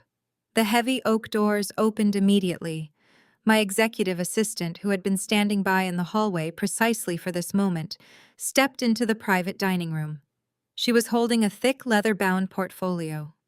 She walked briskly to my side, handed me the portfolio, and stepped back without uttering a single word. My mother stared at the leather binder as if it were an explosive device. "What is that?" she stammered, her voice barely a whisper. "What are you doing, Maya?" I unclasped the portfolio and pulled out a stack of pristine bank statements and legal transfer documents. "I am proving your stellar parenting methods to the room, Mother," I said, holding the papers up for everyone to see. "Since you love taking credit for my journey, I thought the Davenports should see exactly how you kickstarted my career in high finance." I tossed the thick stack of bank statements directly into the center of the table, right next to the crystal decanter of vintage Bordeaux. The glossy pages fanned out perfectly across the polished mahogany. I had my assistant highlight the specific transaction lines in bright, undeniable yellow ink. My mother lunged forward, trying to gather the papers into her arms, but Richard Davenport simply reached out and placed his large hand firmly over the documents. He pulled one of the statements toward himself, adjusting his posture to examine the financial records. Victoria leaned in beside him, her icy blue eyes scanning the numbers with forensic precision. 5 years ago, I said, my voice projecting clearly over my mother's frantic breathing. I had finally recovered from being thrown out of university. I had spent 3 years working overnight shifts eating ramen and saving every single dollar I earned to start my first independent financial consulting firm. I managed to scrape together $85,000. It was my seed capital, the absolute foundation of my future. I pointed to the highlighted line on the paper Richard was holding, but I made one fatal mistake. I had deposited those savings into a legacy account I opened when I was a teenager, an account that unfortunately still had my mother listed as a joint custodian. Beatrice shook her head violently. Maya, stop this right now. You are confusing the situation. We had an arrangement. There was no arrangement. I snapped, my voice cracking like a whip. I woke up on a Tuesday morning to find my business account completely drained. The balance was exactly zero. I thought I had been hacked. I panicked and called the bank only to be told that my own mother had walked into a branch in Atlanta and legally authorized a wire transfer for the entire $85,000. Julian looked utterly sickened. He turned to look at my mother. You stole your own daughter's business capital. I did not steal it, my mother cried out, her voice shrill and desperate. I was simply reclaiming the money she owed us for raising her. She was a difficult child. She cost us thousands in tutoring and therapy. I was recouping our financial losses. It was family money. It was my blood and sweat. I shot back, taking a step closer to her. And do you want to know the best part, Julian? Do you want to know what my mother deemed so incredibly urgent that she had to render her other daughter completely homeless and penniless to buy it? I reached across the table and flipped over the second piece of paper. It was a bill of sale from an exotic car dealership in Buckhead. She bought a car, I announced, letting the sheer absurdity of the truth sink into the room. A custom cherry red Porsche 911. She drained my entire life savings and left me unable to pay my rent, just so she could buy Chloe a luxury sports car as a graduation present from law school. Chloe physically recoiled as if the paper on the table had suddenly caught fire. Her hands flew to her mouth. No, she whispered, shaking her head. Mom told me that car was a reward for my hard work. She said it came from Dad's real estate dividends. I did not know it was your money, Maya. I swear I did not know. I turned my gaze to my sister, observing her pathetic attempt to play the victim. Oh, please, Chloe, do not insult our intelligence, I said coldly. You knew exactly where that money came from. When I found out about the wire transfer, I called you begging you to reason with her. I told you I was going to be evicted. I told you I had no money for food. Do you remember what you said to me? Chloe's eyes darted frantically around the room, looking for an exit that did not exist. I do not remember, she stammered. It was a long time ago. I remember every single syllable, I replied, my voice unwavering. You told me to stop being a jealous loser. You told me that I was just mad because you were representing Black excellence while I was a pathetic failure. You literally drove past my apartment in that stolen Porsche, honked the horn, and waved at me while I was carrying my belongings out to the street in garbage bags. Victoria Davenport let out a sharp, audible gasp. It was a sound of pure, unadulterated revulsion. She looked at Chloe as if my sister were a contagious disease. You drove a car bought with your sister's stolen life savings and mocked her while she was being evicted, Victoria said, her aristocratic voice dripping with absolute disgust. Mrs. Davenport, please, Chloe begged, stepping toward the older woman, her hands clasped together in desperation. I was young. I was blinded by my mother's lies. I am a different person now. I am a respected corporate attorney. I dedicate my life to upholding the law. I let out a low, dark chuckle that silenced Chloe's frantic pleading. My laughter was dry and entirely devoid of any humor. You really cannot stop yourself, can you, Chloe? I said, shaking my head in mild amusement. You just have to keep digging the hole deeper. You stand here wearing a 4-carat diamond ring, preaching about your prestigious legal career, while your entire existence is a house of cards waiting for a strong breeze. What is she talking about? Julian demanded, his voice hardening as he glared at Chloe. His charming demeanor had completely vanished, replaced by the fierce protective instincts of a man realizing he was being conned. Chloe, what does she mean? Julian, she is just trying to ruin us, Chloe cried, reaching out to grab his arm. She is insane. She has been obsessed with destroying me since we were children. Do not listen to her. I signaled to my assistant again. This time I did not need to ask for a specific document. She already knew exactly which file to pull from the heavy leather portfolio.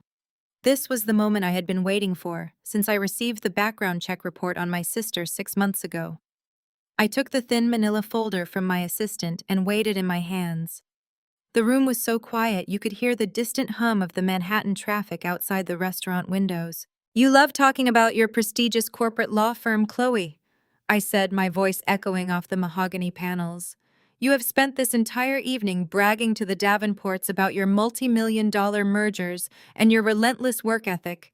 You presented yourself as the ultimate prize, a brilliant legal mind, ready to elevate the Davenport legacy." I tossed the manila folder onto the table right on top of the Porsche receipt. "So why do you not tell your brilliant, successful fiancé why you have not stepped foot inside that law firm in over 6 months?" I challenged, watching the remaining color drain from Chloe's face. Chloe stared at the manila folder as if it were a live grenade placed directly on her dinner plate. Her perfectly manicured hands began to tremble so violently that the heavy diamond on her ring finger flashed like a strobe light in the dim room. For 3 agonizing seconds, she could not formulate a single word. Her mouth opened and closed silently, while her brain desperately searched for a lie big enough to cover the crater I had just blown into her life. Then the panic finally boiled over into pure, unadulterated madness. "That is a lie," Chloe screamed, her voice shattering the sophisticated quiet of the private dining room. The sudden shrillness of her shriek caused Victoria Davenport to physically flinch and take a step back. Chloe lunged forward, slamming her hands onto the mahogany table. Her sudden movement knocked over a crystal water glass, sending it crashing to the floor where it shattered into 100 glittering pieces. She did not even blink at the destruction. She kept her wild, manic eyes locked entirely on me. "You forged this!" Chloe shrieked, pointing a shaking, accusatory finger at the folder. "You hired someone to print out fake documents because you are a sick, jealous sociopath. You have spent your entire pathetic life resenting me, Maya. You resent that Mom and Dad actually loved me. You resent that I am beautiful and successful. You resent that I found a man who treats me like a queen while you are completely alone." She abandoned the table and rushed at me.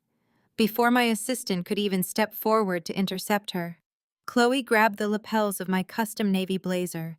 She pulled and yanked with the frantic energy of a drowning woman trying to drag someone down with her. Her flawless facade was completely destroyed. Her expensive silk dress bunched awkwardly around her waist, and her perfectly styled hair fell into a messy tangle around her face. "You are trying to ruin my wedding!" Chloe hissed, her face inches from mine, her breath coming in ragged, frantic bursts. "You waited until the exact moment I was happy to crawl out of your miserable little hole and destroy everything I built. You want to humiliate me in front of the Davenports because you know you will never have a ring like this. You will never have a family like this. You are nothing but a bitter, toxic spinster." I did not raise my hands to fight her off. I did not need to. I simply looked down at her hands gripping my jacket and then looked back up into her manic, terrified eyes. "Let go of my suit, Chloe," I said, my voice dropping to a low, dangerous octave, "before I buy your apartment building and evict you in the middle of the night." She released the fabric instantly, stumbling backward as if my blazer had suddenly caught fire. She was breathing heavily, shaking from head to toe. The room was watching her psychological collapse with absolute horror. My mother was completely paralyzed, her hands covering her mouth, unable to stop the spectacular self-destruction of her prized golden child. Realizing that screaming at me was only making her look unhinged in front of her future in-laws, Chloe immediately pivoted her strategy. She spun around and threw herself at Julian. She grabbed his arm, wrapping both of her hands around his bicep and pressing her body desperately against his side. "Julian, you have to listen to me," Chloe pleaded, her voice shifting instantly from a vicious scream to a pathetic whimper. "You know who I am. I am your fiancé. I am a partner track attorney. You know how hard I work. You see me leave for the office every single morning." Julian looked down at her, hands gripping his arm, and then looked at the manila folder resting on the table. His expression was a terrifying mixture of confusion, betrayal, and rising anger. "Chloe, what is in that folder?" Julian asked, his voice devoid of its usual warmth. "Why is your sister saying you have not been to the law firm in 6 months?" "It is a lie, Julian," she cried out, burying her face against his shoulder. "She is a venture capitalist now, right? She has endless resources to fabricate evidence. She paid someone to hack the firm's database, or she printed fake termination letters." "I was at the office yesterday, Julian. You know I was. I texted you from the boardroom. I am a brilliant lawyer. I am the exact woman you fell in love with. I am prestigious. I am perfect for your family." Her desperation was suffocating. She was repeating her accolades like a mantra, hoping the sheer repetition would bend reality back into her favor. She clung to Julian like a life raft, swearing on her life, her career, and her family's fake legacy that I was orchestrating a massive conspiracy simply to ruin her engagement. Victoria Davenport cleared her throat. The sound was sharp and commanding, cutting through Chloe's frantic sobbing. "If you are indeed the brilliant, prestigious attorney you claim to be, Chloe," Victoria said, her aristocratic voice laced with absolute frost, "then surely you would not object to Julian examining the contents of that folder. After all, fabricated evidence is incredibly easy for a legal mind to disprove." Chloe froze against Julian's side. The tears stopped falling, but her eyes went wide with pure terror. She slowly turned her head to look at the manila folder sitting next to the Porsche receipt. It was the only thing standing between her and a billionaire marriage, and she knew exactly what was inside it. Julian did not wait for Chloe to grant him permission. The desperate clawing of her hands against his arm had finally repulsed him. He physically peeled her fingers off his bicep, stepping away from her as if she were coated in poison. He reached across the table, his hand hovering over the manila folder. I placed my hand firmly on top of the file, stopping him. "I will walk you through it, Julian," I said, my voice dangerously smooth. "I paid a premium for this particular corporate intelligence, and I want to enjoy the presentation." I opened the folder. The crisp sound of the heavy paper turning echoed in the silent room. I pulled out a document printed on premium watermarked paper bearing the official letterhead of Harrison and Vance, the elite corporate law firm where Chloe supposedly spent her 80-hour work weeks. "This is a formal notice of immediate termination with cause," I announced, holding the letter up, so Julian and his parents could clearly see the embossed logo and the managing partner's bold signature at the bottom. Dated exactly 6 months and 4 days ago. Chloe let out a pathetic whimpering sound, covering her face with her hands. Her knees finally gave out and she slumped into her dining chair, a heap of expensive silk and shattered lies. "Termination with cause."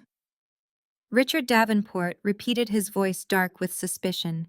"In corporate law, that rarely means a simple lack of performance. That implies ethical violations. You are incredibly perceptive, Mr. Davenport." I smiled, pulling the next sheet of paper from the file. It was a summary of the internal audit. Chloe was not just underperforming, she was actively committing fraud. She billed over 400 hours to a corporate client that had already closed their account.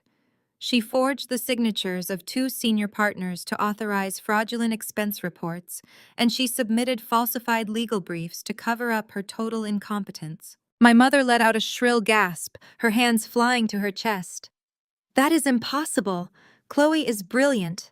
She passed the bar on her first try. She was the star associate." "She was a massive liability," I corrected my mother sharply.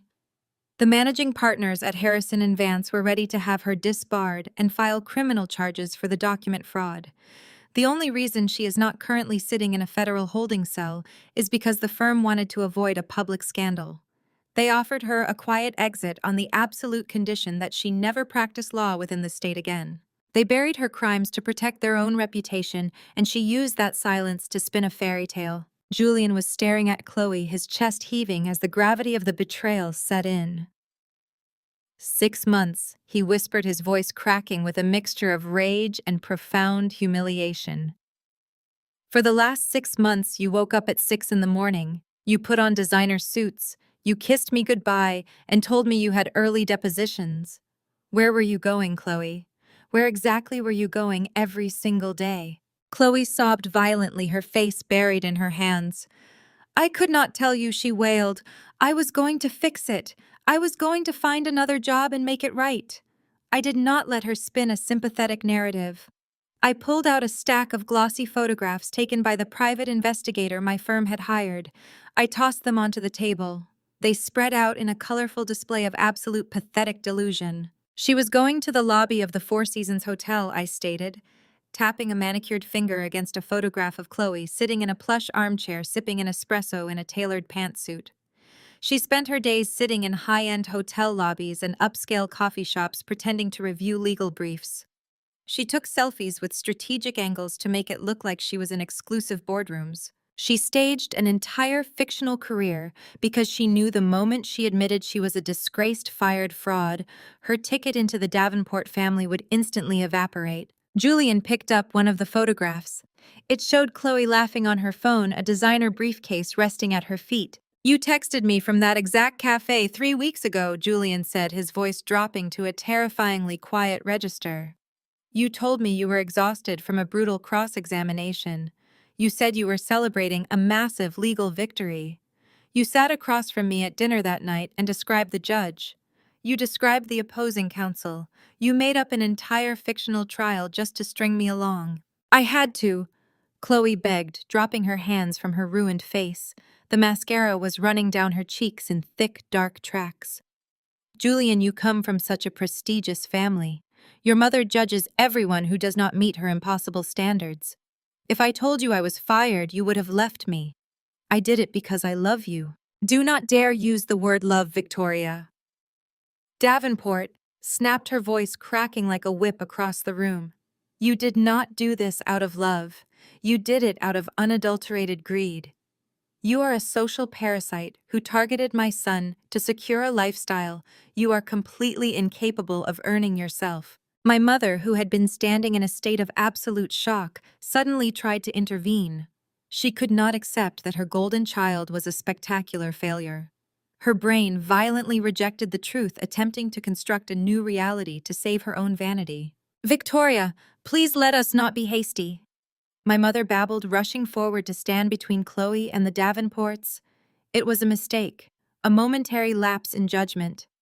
Chloe is still a sterling. She still has her law degree. She can easily join her father's real estate firm as in-house counsel. We can fix this. She is still a brilliant young woman. Beatrice, shut your mouth, Victoria Davenport commanded. The raw aristocratic fury in her voice instantly silenced my mother. Do not insult my intelligence by attempting to put a bow on a pile of garbage. Your daughter is a disgraced fraud who narrowly escaped federal prison. She spent half a year actively deceiving my son, weaving an intricate web of pathological lies just to trap him into a marriage. I watched Julian physically distance himself from Chloe, moving to stand behind his father, as if seeking a protective barrier against her toxicity. The charming, loving groom from 20 minutes ago was dead. He looked at Chloe with a level of revulsion usually reserved for rotting food. The beautiful irony of it all is that you built your entire false identity to impress them, I said, looking down at my weeping sister. You spent tonight lecturing me about black excellence. You called me a pathetic failure because I did not fit your twisted, superficial definition of success. You wore a mask of absolute perfection, thinking it would guarantee you a seat at the billionaire's table. But underneath the silk gown and the stolen Porsche, you are nothing but a common scam artist. My mother let out a loud, dramatic sob, grabbing the edge of a chair for support. Maya, how can you do this to your own sister, she wailed, deploying her ultimate weapon of guilt. How can you destroy her life like this in front of everyone? We are your family. You destroyed yourselves, I replied, my voice unwavering and completely devoid of pity. I simply provided the documentation. You wanted to play a high-stakes game of status and wealth without having the actual currency to back it up. You thought you could lie your way to the top and step on my neck to get there. Chloe suddenly looked up, her eyes darting from the termination letter to the photographs. A new wave of panic washed over her face, entirely replacing the sorrow. She realized that her fake career was only half of the secret I held in that portfolio. She realized that the foundation of her glamorous lifestyle, the money she used to fund the illusion, was about to be dragged into the light. Maya. Please, Chloe whispered, her voice raw and hoarse. Do not, please do not tell them the rest. Julian frowned, sensing there was more blood in the water. The rest. What else is there? What else have you lied about, Chloe? I smiled, picking up the final heavy manila envelope from the leather portfolio. The facade of the powerful corporate lawyer had been thoroughly dismantled. But the truly spectacular crime, the one that would guarantee Julian ran for the hills, had not even been revealed yet. You see, Julian? I began tapping the thick envelope against the table. Chloe did not just fake her career. Sitting in luxury hotel lobbies and buying expensive coffees every day requires a significant amount of capital. Maintaining the wardrobe of a high-powered attorney requires cash. And since she was fired 6 months ago, and her mother had already drained my original savings to buy that Porsche, Chloe had to find a new source of funding to keep her fraudulent fairy tale alive. I slid the envelope toward him, and my sister has always possessed a very creative approach to acquiring money that does not belong to her. Julian did not hesitate this time.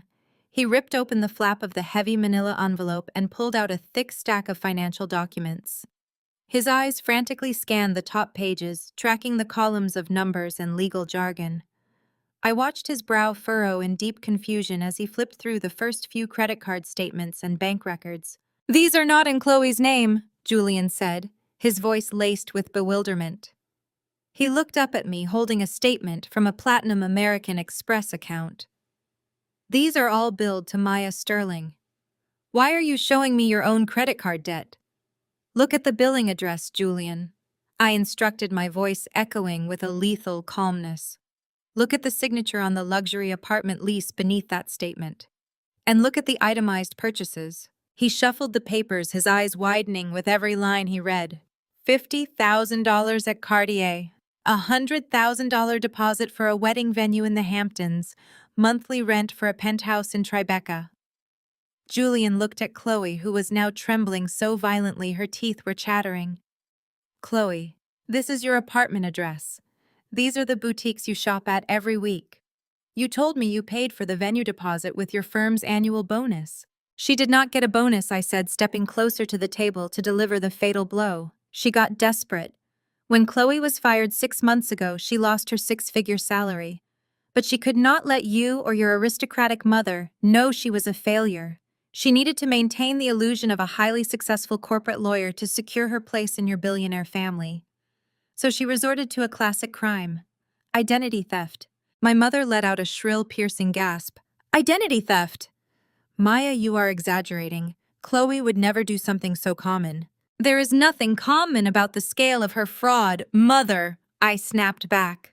My eyes locked on Chloe's ruined face. Since I was entirely estranged from this family for a decade, Chloe assumed I was either dead or living entirely off the grid. She had my social security number. She had my birth certificate. She used her remaining legal credentials to bypass the security checks and opened 7 different platinum credit lines under my identity. No. Chloe whimpered, shaking her head. I was going to pay it back. I was going to use the Davenport family accounts after the wedding to quietly pay it off. It was just a temporary loan. $1 million loan, Julian roared, slamming the papers onto the mahogany table. The sheer volume of his voice made Victoria Davenport jump. You stole $1 million from your own sister to finance a fake life to trap me into marriage. I watched the complete devastation wash over Julian's face. The woman he thought he was marrying was a ghost, a parasite living inside my financial shadow. He stared at her as if she were a monster hiding in plain sight. Every single designer bag she carries, I continued making sure Victoria and Richard Davenport heard every single word. Every expensive lunch, the bespoke silk gown she is wearing right now, the lavish engagement parties she hosted to impress your family. All of it was purchased with stolen money.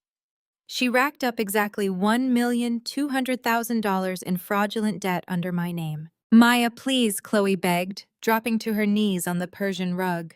The golden child of the Sterling family, was now literally crawling at my feet. If you report this, I will go to prison. I will lose everything. You have billions of dollars now. You own the Davenport's debt. $1 million is nothing to you. You can just pay it off and let it go. Please, for the sake of our family. Our family. I laughed, a sharp, bitter sound that held zero warmth. The same family that kicked me out onto the street. The same family that mocked me tonight and tried to throw me out of this restaurant. You do not get to claim family loyalty only when you are facing a federal indictment. My mother rushed forward, her delusion reaching an entirely new, terrifying level. She fell to her knees next to Chloe, wrapping her arms around her weeping daughter. "Maya, you must drop this immediately," Beatrice ordered, her voice trembling, but still trying to maintain authority. "You are wealthy now. You do not need this money. Chloe just made a tiny miscalculation to secure her future. This is what sisters do. They support each other. You will pay off these credit cards tonight, and you will never speak of this to the authorities. I am your mother, and I demand you fix this." Victoria Davenport looked at my mother as if she had just lost her mind. A tiny miscalculation. Victoria scoffed, her aristocratic poise returning as her disgust for the Sterlings overpowered her fear of my wealth. "Your daughter committed massive federal wire fraud and identity theft to infiltrate my family, and you are calling it a miscalculation. You are absolutely delusional, Beatrice. You are a family of common criminals." "We are not criminals," my mother shrieked, tears ruining her expensive makeup. "We are the Sterlings. We do what is necessary to survive." "You are going to need that survival instinct, Mother," I said, looking down at the two of them huddled on the floor. "Because I did not just bring these documents here to show Julian your true colors. I brought them as a courtesy notification. When my venture capital firm initiated the hostile takeover of the Davenport assets, my compliance team ran a routine sweep of all my personal and corporate financial profiles to ensure zero liabilities. That is how we caught the $1 million ghost debt Chloe created." Chloe looked up at me, her chest heaving, a new wave of absolute terror washing over her tear-stained face. "What did you do?" she whispered.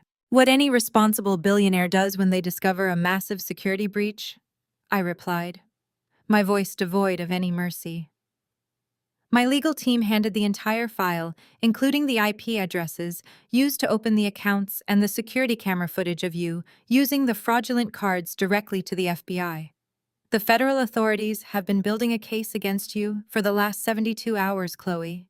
You are not just drowning in $1 million of debt. You are currently the primary target of a federal investigation for aggravated identity theft and wire fraud." Julian stared down at the trembling woman on the floor. The revelation of the impending federal investigation hung in the air, a suffocating blanket of reality that completely extinguished any lingering spark of sympathy he might have harbored. For several long, agonizing seconds, the only sound in the private dining room was Chloe's frantic, hyperventilating breath. Julian did not yell. He did not lose his temper or raise his voice. Instead, his entire demeanor hardened into something cold, clinical, and utterly devoid of affection. The charming, deeply in love groom had been entirely replaced by a man observing a parasitic organism. "A federal investigation." Julian repeated, his voice dangerously flat. "You did not just lie to me about your career, Chloe. You did not just inflate your resume or exaggerate your wealth to impress my family. You committed multiple federal felonies. You stole your own sister's identity to finance the illusion of a woman I thought I loved." Chloe reached up with trembling hands, trying to grasp the hem of his tailored suit jacket. "Julian, please," she choked out, tears mixing with expensive foundation and creating muddy tracks down her face. "I was terrified. You have no idea what it is like to stand next to someone from the Davenport family and feel completely inadequate. I just wanted to be worthy of you. I wanted your mother to look at me and see an equal. Every single thing I bought, every single lie I told it, was all to keep you." Julian took a deliberate step backward, forcing her hands to fall empty into her lap. He looked at her with an expression of pure, unadulterated disgust. "Do not dare disguise your greed as love," Julian commanded, his tone slicing through her pathetic excuses. "You did not steal $1 million to be worthy of me. You stole $1 million because you are a fundamentally empty, shallow person who values status over basic human decency. You looked me in the eye every single day for the last 6 months, smiling and kissing me, knowing perfectly well that you were financing our entire life together with stolen money. You let me introduce you to my colleagues. You let my parents welcome you into our home. You were going to let me stand at an altar in front of hundreds of people and pledge my life to a criminal. Julian looked down at his left hand. Resting on his ring finger was a custom-forged platinum and diamond engagement band. Chloe had presented it to him during a lavish weekend trip to Paris just a month prior. She had spun a beautiful, tear-jerking story about how she had quietly saved her law firm bonuses for an entire year to afford the bespoke piece, claiming she wanted him to have a symbol of her dedication before the actual wedding. The realization of where that money actually came from hit Julian like a physical blow. A wave of profound nausea washed over his face. He grabbed the platinum band with his right hand and violently wrenched it off his finger. "You bought this with her money?" Julian stated, his voice laced with absolute revulsion. "You bought my engagement ring using your sister's credit line. You paid for our Paris trip with stolen funds. Every gift, every dinner, every single memory we share is tainted with your fraud." He threw the heavy platinum ring onto the mahogany table. It hit the polished wood with a sharp, heavy clatter, bouncing once before coming to a dead stop right next to the stack of fake corporate documents and the towering FBI file. It was the final definitive punctuation mark on their relationship. "The engagement is over," Julian declared, his voice leaving absolutely zero room for negotiation or debate. "There will be no wedding. There will be no future together. You and I are completely and permanently done." Chloe let out a visceral, agonizing scream. It was a raw, primal sound of total destruction. She scrambled forward on her hands and knees, ignoring the ruined fabric of her designer gown, and wrapped her arms desperately around Julian's legs. She buried her face against his knees, sobbing uncontrollably. "No, Julian, no!" she wailed, her voice cracking under the sheer panic of losing her billionaire ticket. "You cannot leave me. I will fix this. I will sell everything. I will take a plea deal with the FBI. I will do whatever they want. Just do not walk away from me. We can go to counseling. We can start over. Please, I am begging you. I love you." "Get off of me," Julian demanded, trying to pull his legs free from her frantic grip. "Do not touch me." My mother, still kneeling on the floor beside Chloe, reached out in a final delusional attempt to salvage the burning wreckage of her social ambitions. She looked up at Victoria Davenport, her eyes wide with frantic, begging desperation. "Victoria, please," Beatrice pleaded, her voice cracking. "Talk to him. You know how stressful the wedding planning has been. Chloe is just a young girl who made a terrible, foolish mistake under immense pressure. We can handle the legal issues quietly. We can hire the best defense attorneys. We do not need to throw away a beautiful marriage over a financial misunderstanding. The Sterling family will make full restitution to Maya tonight. Just tell Julian to give her a second chance." Victoria Davenport looked down at my mother as if Beatrice were a cockroach crawling across the dining room floor. The Davenport matriarch adjusted her vintage pearls, her icy blue eyes radiating absolute contempt. "A financial misunderstanding." Victoria scoffed, the word rolling off her tongue like poison. "Your daughter is facing federal indictment for aggravated identity theft, Beatrice. She is a parasite who attempted to latch onto my son to escape her own spectacular failures. The only mistake made here was allowing your fraudulent criminal family to ever step foot inside my home." Victoria turned her attention to her son. "Julian, we are leaving. Now. I will not spend another second breathing the same air as these felons." Richard Davenport was already standing by the heavy oak doors, holding his wife's camel coat and looking deeply impatient to escape the toxic atmosphere of the room. He did not even bother looking back at Chloe or my mother. Julian looked down at Chloe one last time. He did not try to pry her hands off his legs gently. He forcefully stepped backward, breaking her grip entirely and leaving her sprawled across the Persian rug. "You deserve exactly what is coming to you." Julian said, delivering his final verdict with chilling detachment. When the federal agents show up at your door, do not even think about calling me. You are completely on your own. He turned his back on her, joining his parents near the entrance of the private dining room. Chloe collapsed onto the floor, her body shaking with violent, uncontrollable sobs. She screamed his name, a desperate, pathetic wail that echoed off the crystal chandeliers. But Julian did not even pause. He did not look back. He simply walked out the door with his parents, leaving the shattered remains of his engagement sitting on the mahogany table alongside the undeniable proof of Chloe's crimes. I stood in absolute silence, watching the entire spectacle unfold with a profound sense of clinical satisfaction. I did not feel an ounce of pity for the woman writhing on the floor. Chloe had built a glamorous, untouchable fortress, using bricks stolen directly from my life. Now the foundation had been kicked out, and gravity was doing its inevitable work. My mother, the grand architect of this disaster, was paralyzed beside her golden child, unable to comprehend that her manipulation tactics were completely useless against the crushing weight of federal law and old money disdain. As the heavy oak doors swung shut behind the departing Davenport family, the silence that fell over the room was absolute, broken only by Chloe's ragged, pathetic weeping.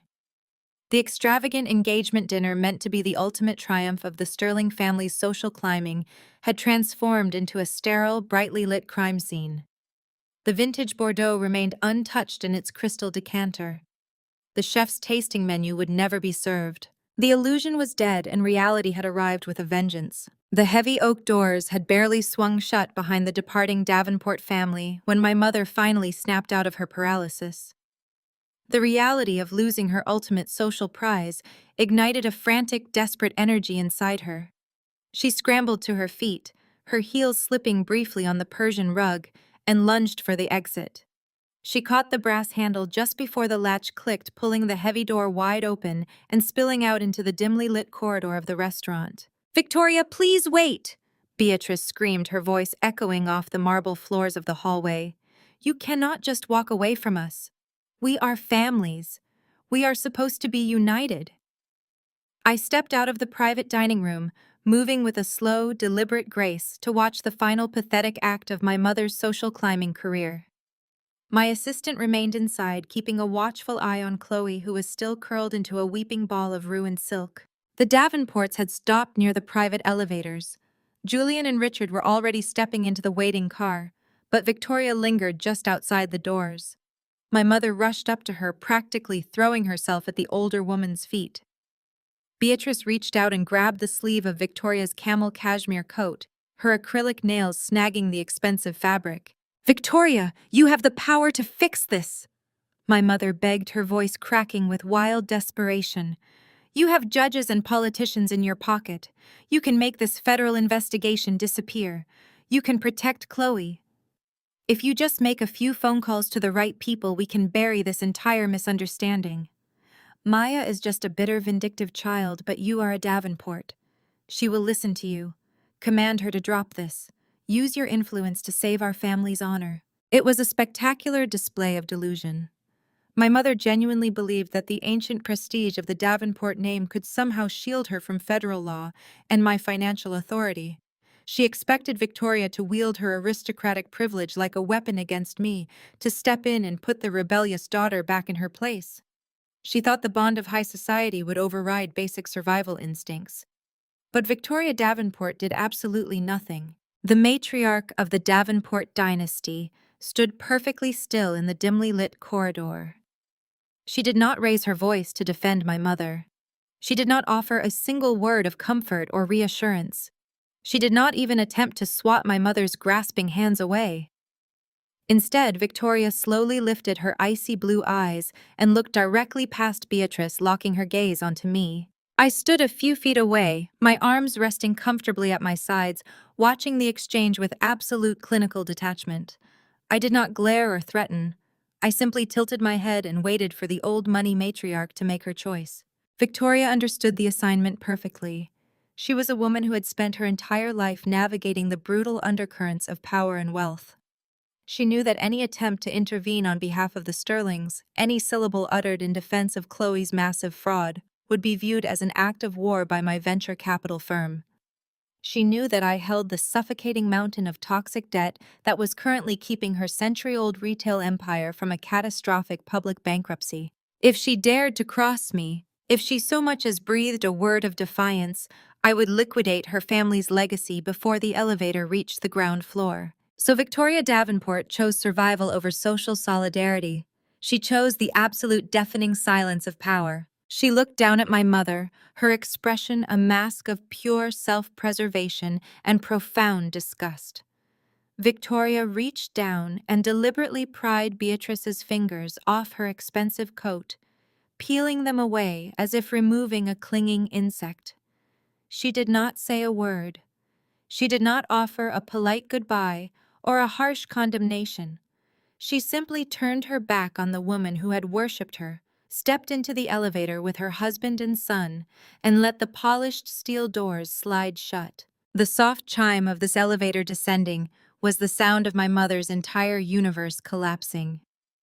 Beatrice stood alone in the hallway, staring at the closed elevator doors. Her shoulders heaved as she gasped for air. The ultimate rejection by the very people she had sacrificed my life to impress had finally broken her mind.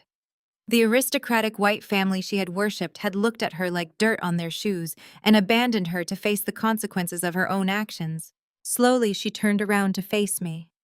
The desperation in her eyes had completely vanished, replaced by a feral, blinding rage. Her carefully maintained mask of the elegant, dignified matriarch was gone. Her hair was disheveled, her expensive makeup was ruined by tears, and her hands were curled into tight, trembling fists.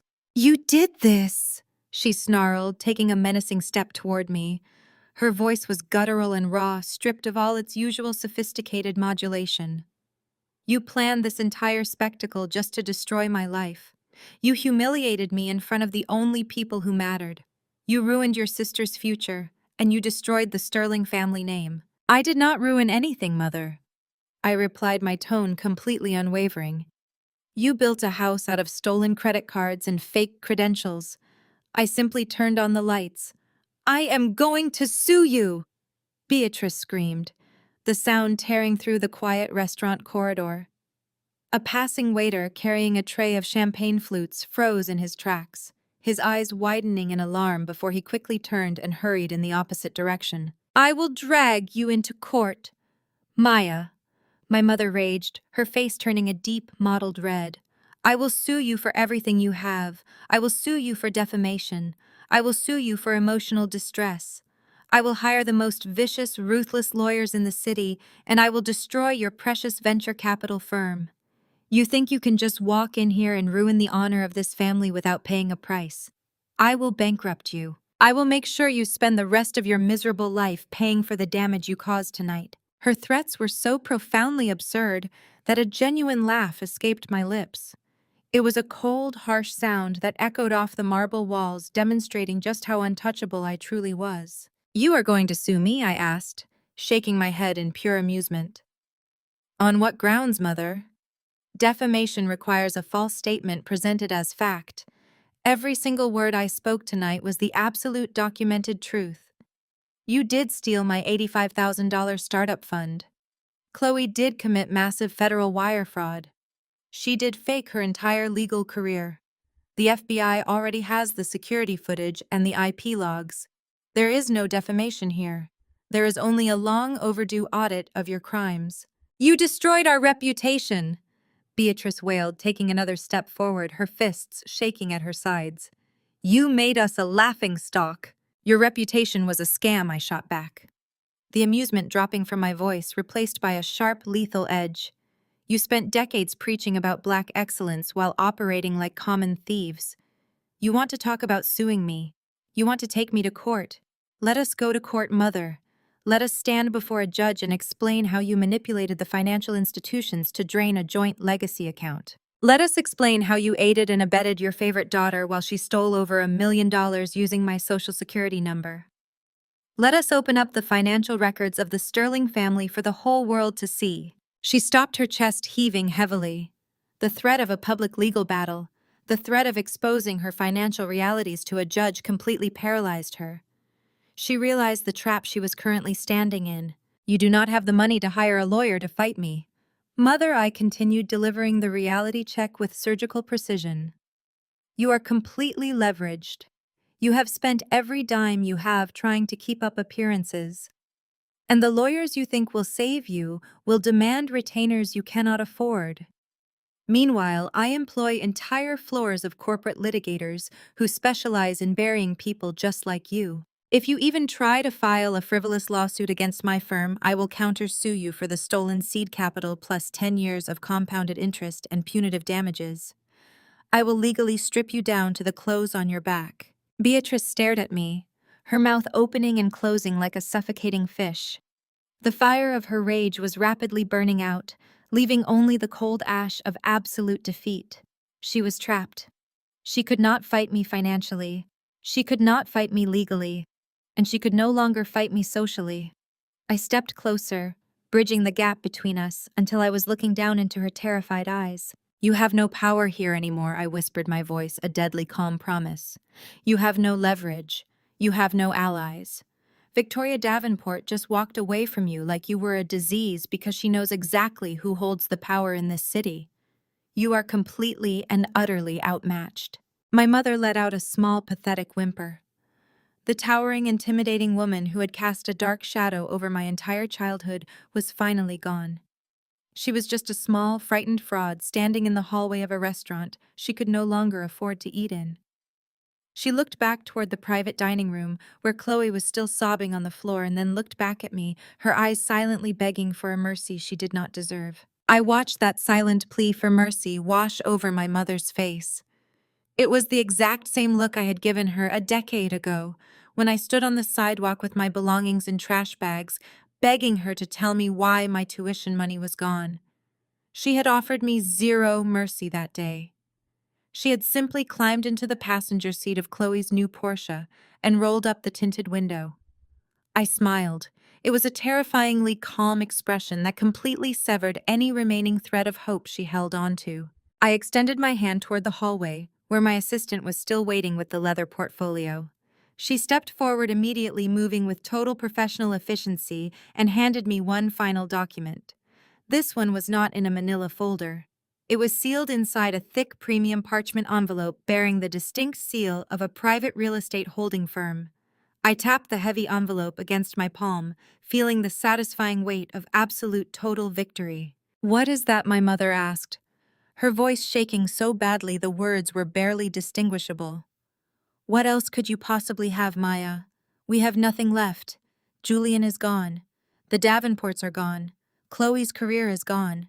What more do you want from us?" "I want to talk about your favorite subject, Mother," I replied, taking a slow, measured step toward her. "I want to talk about the absolute crown jewel of the Sterling family legacy.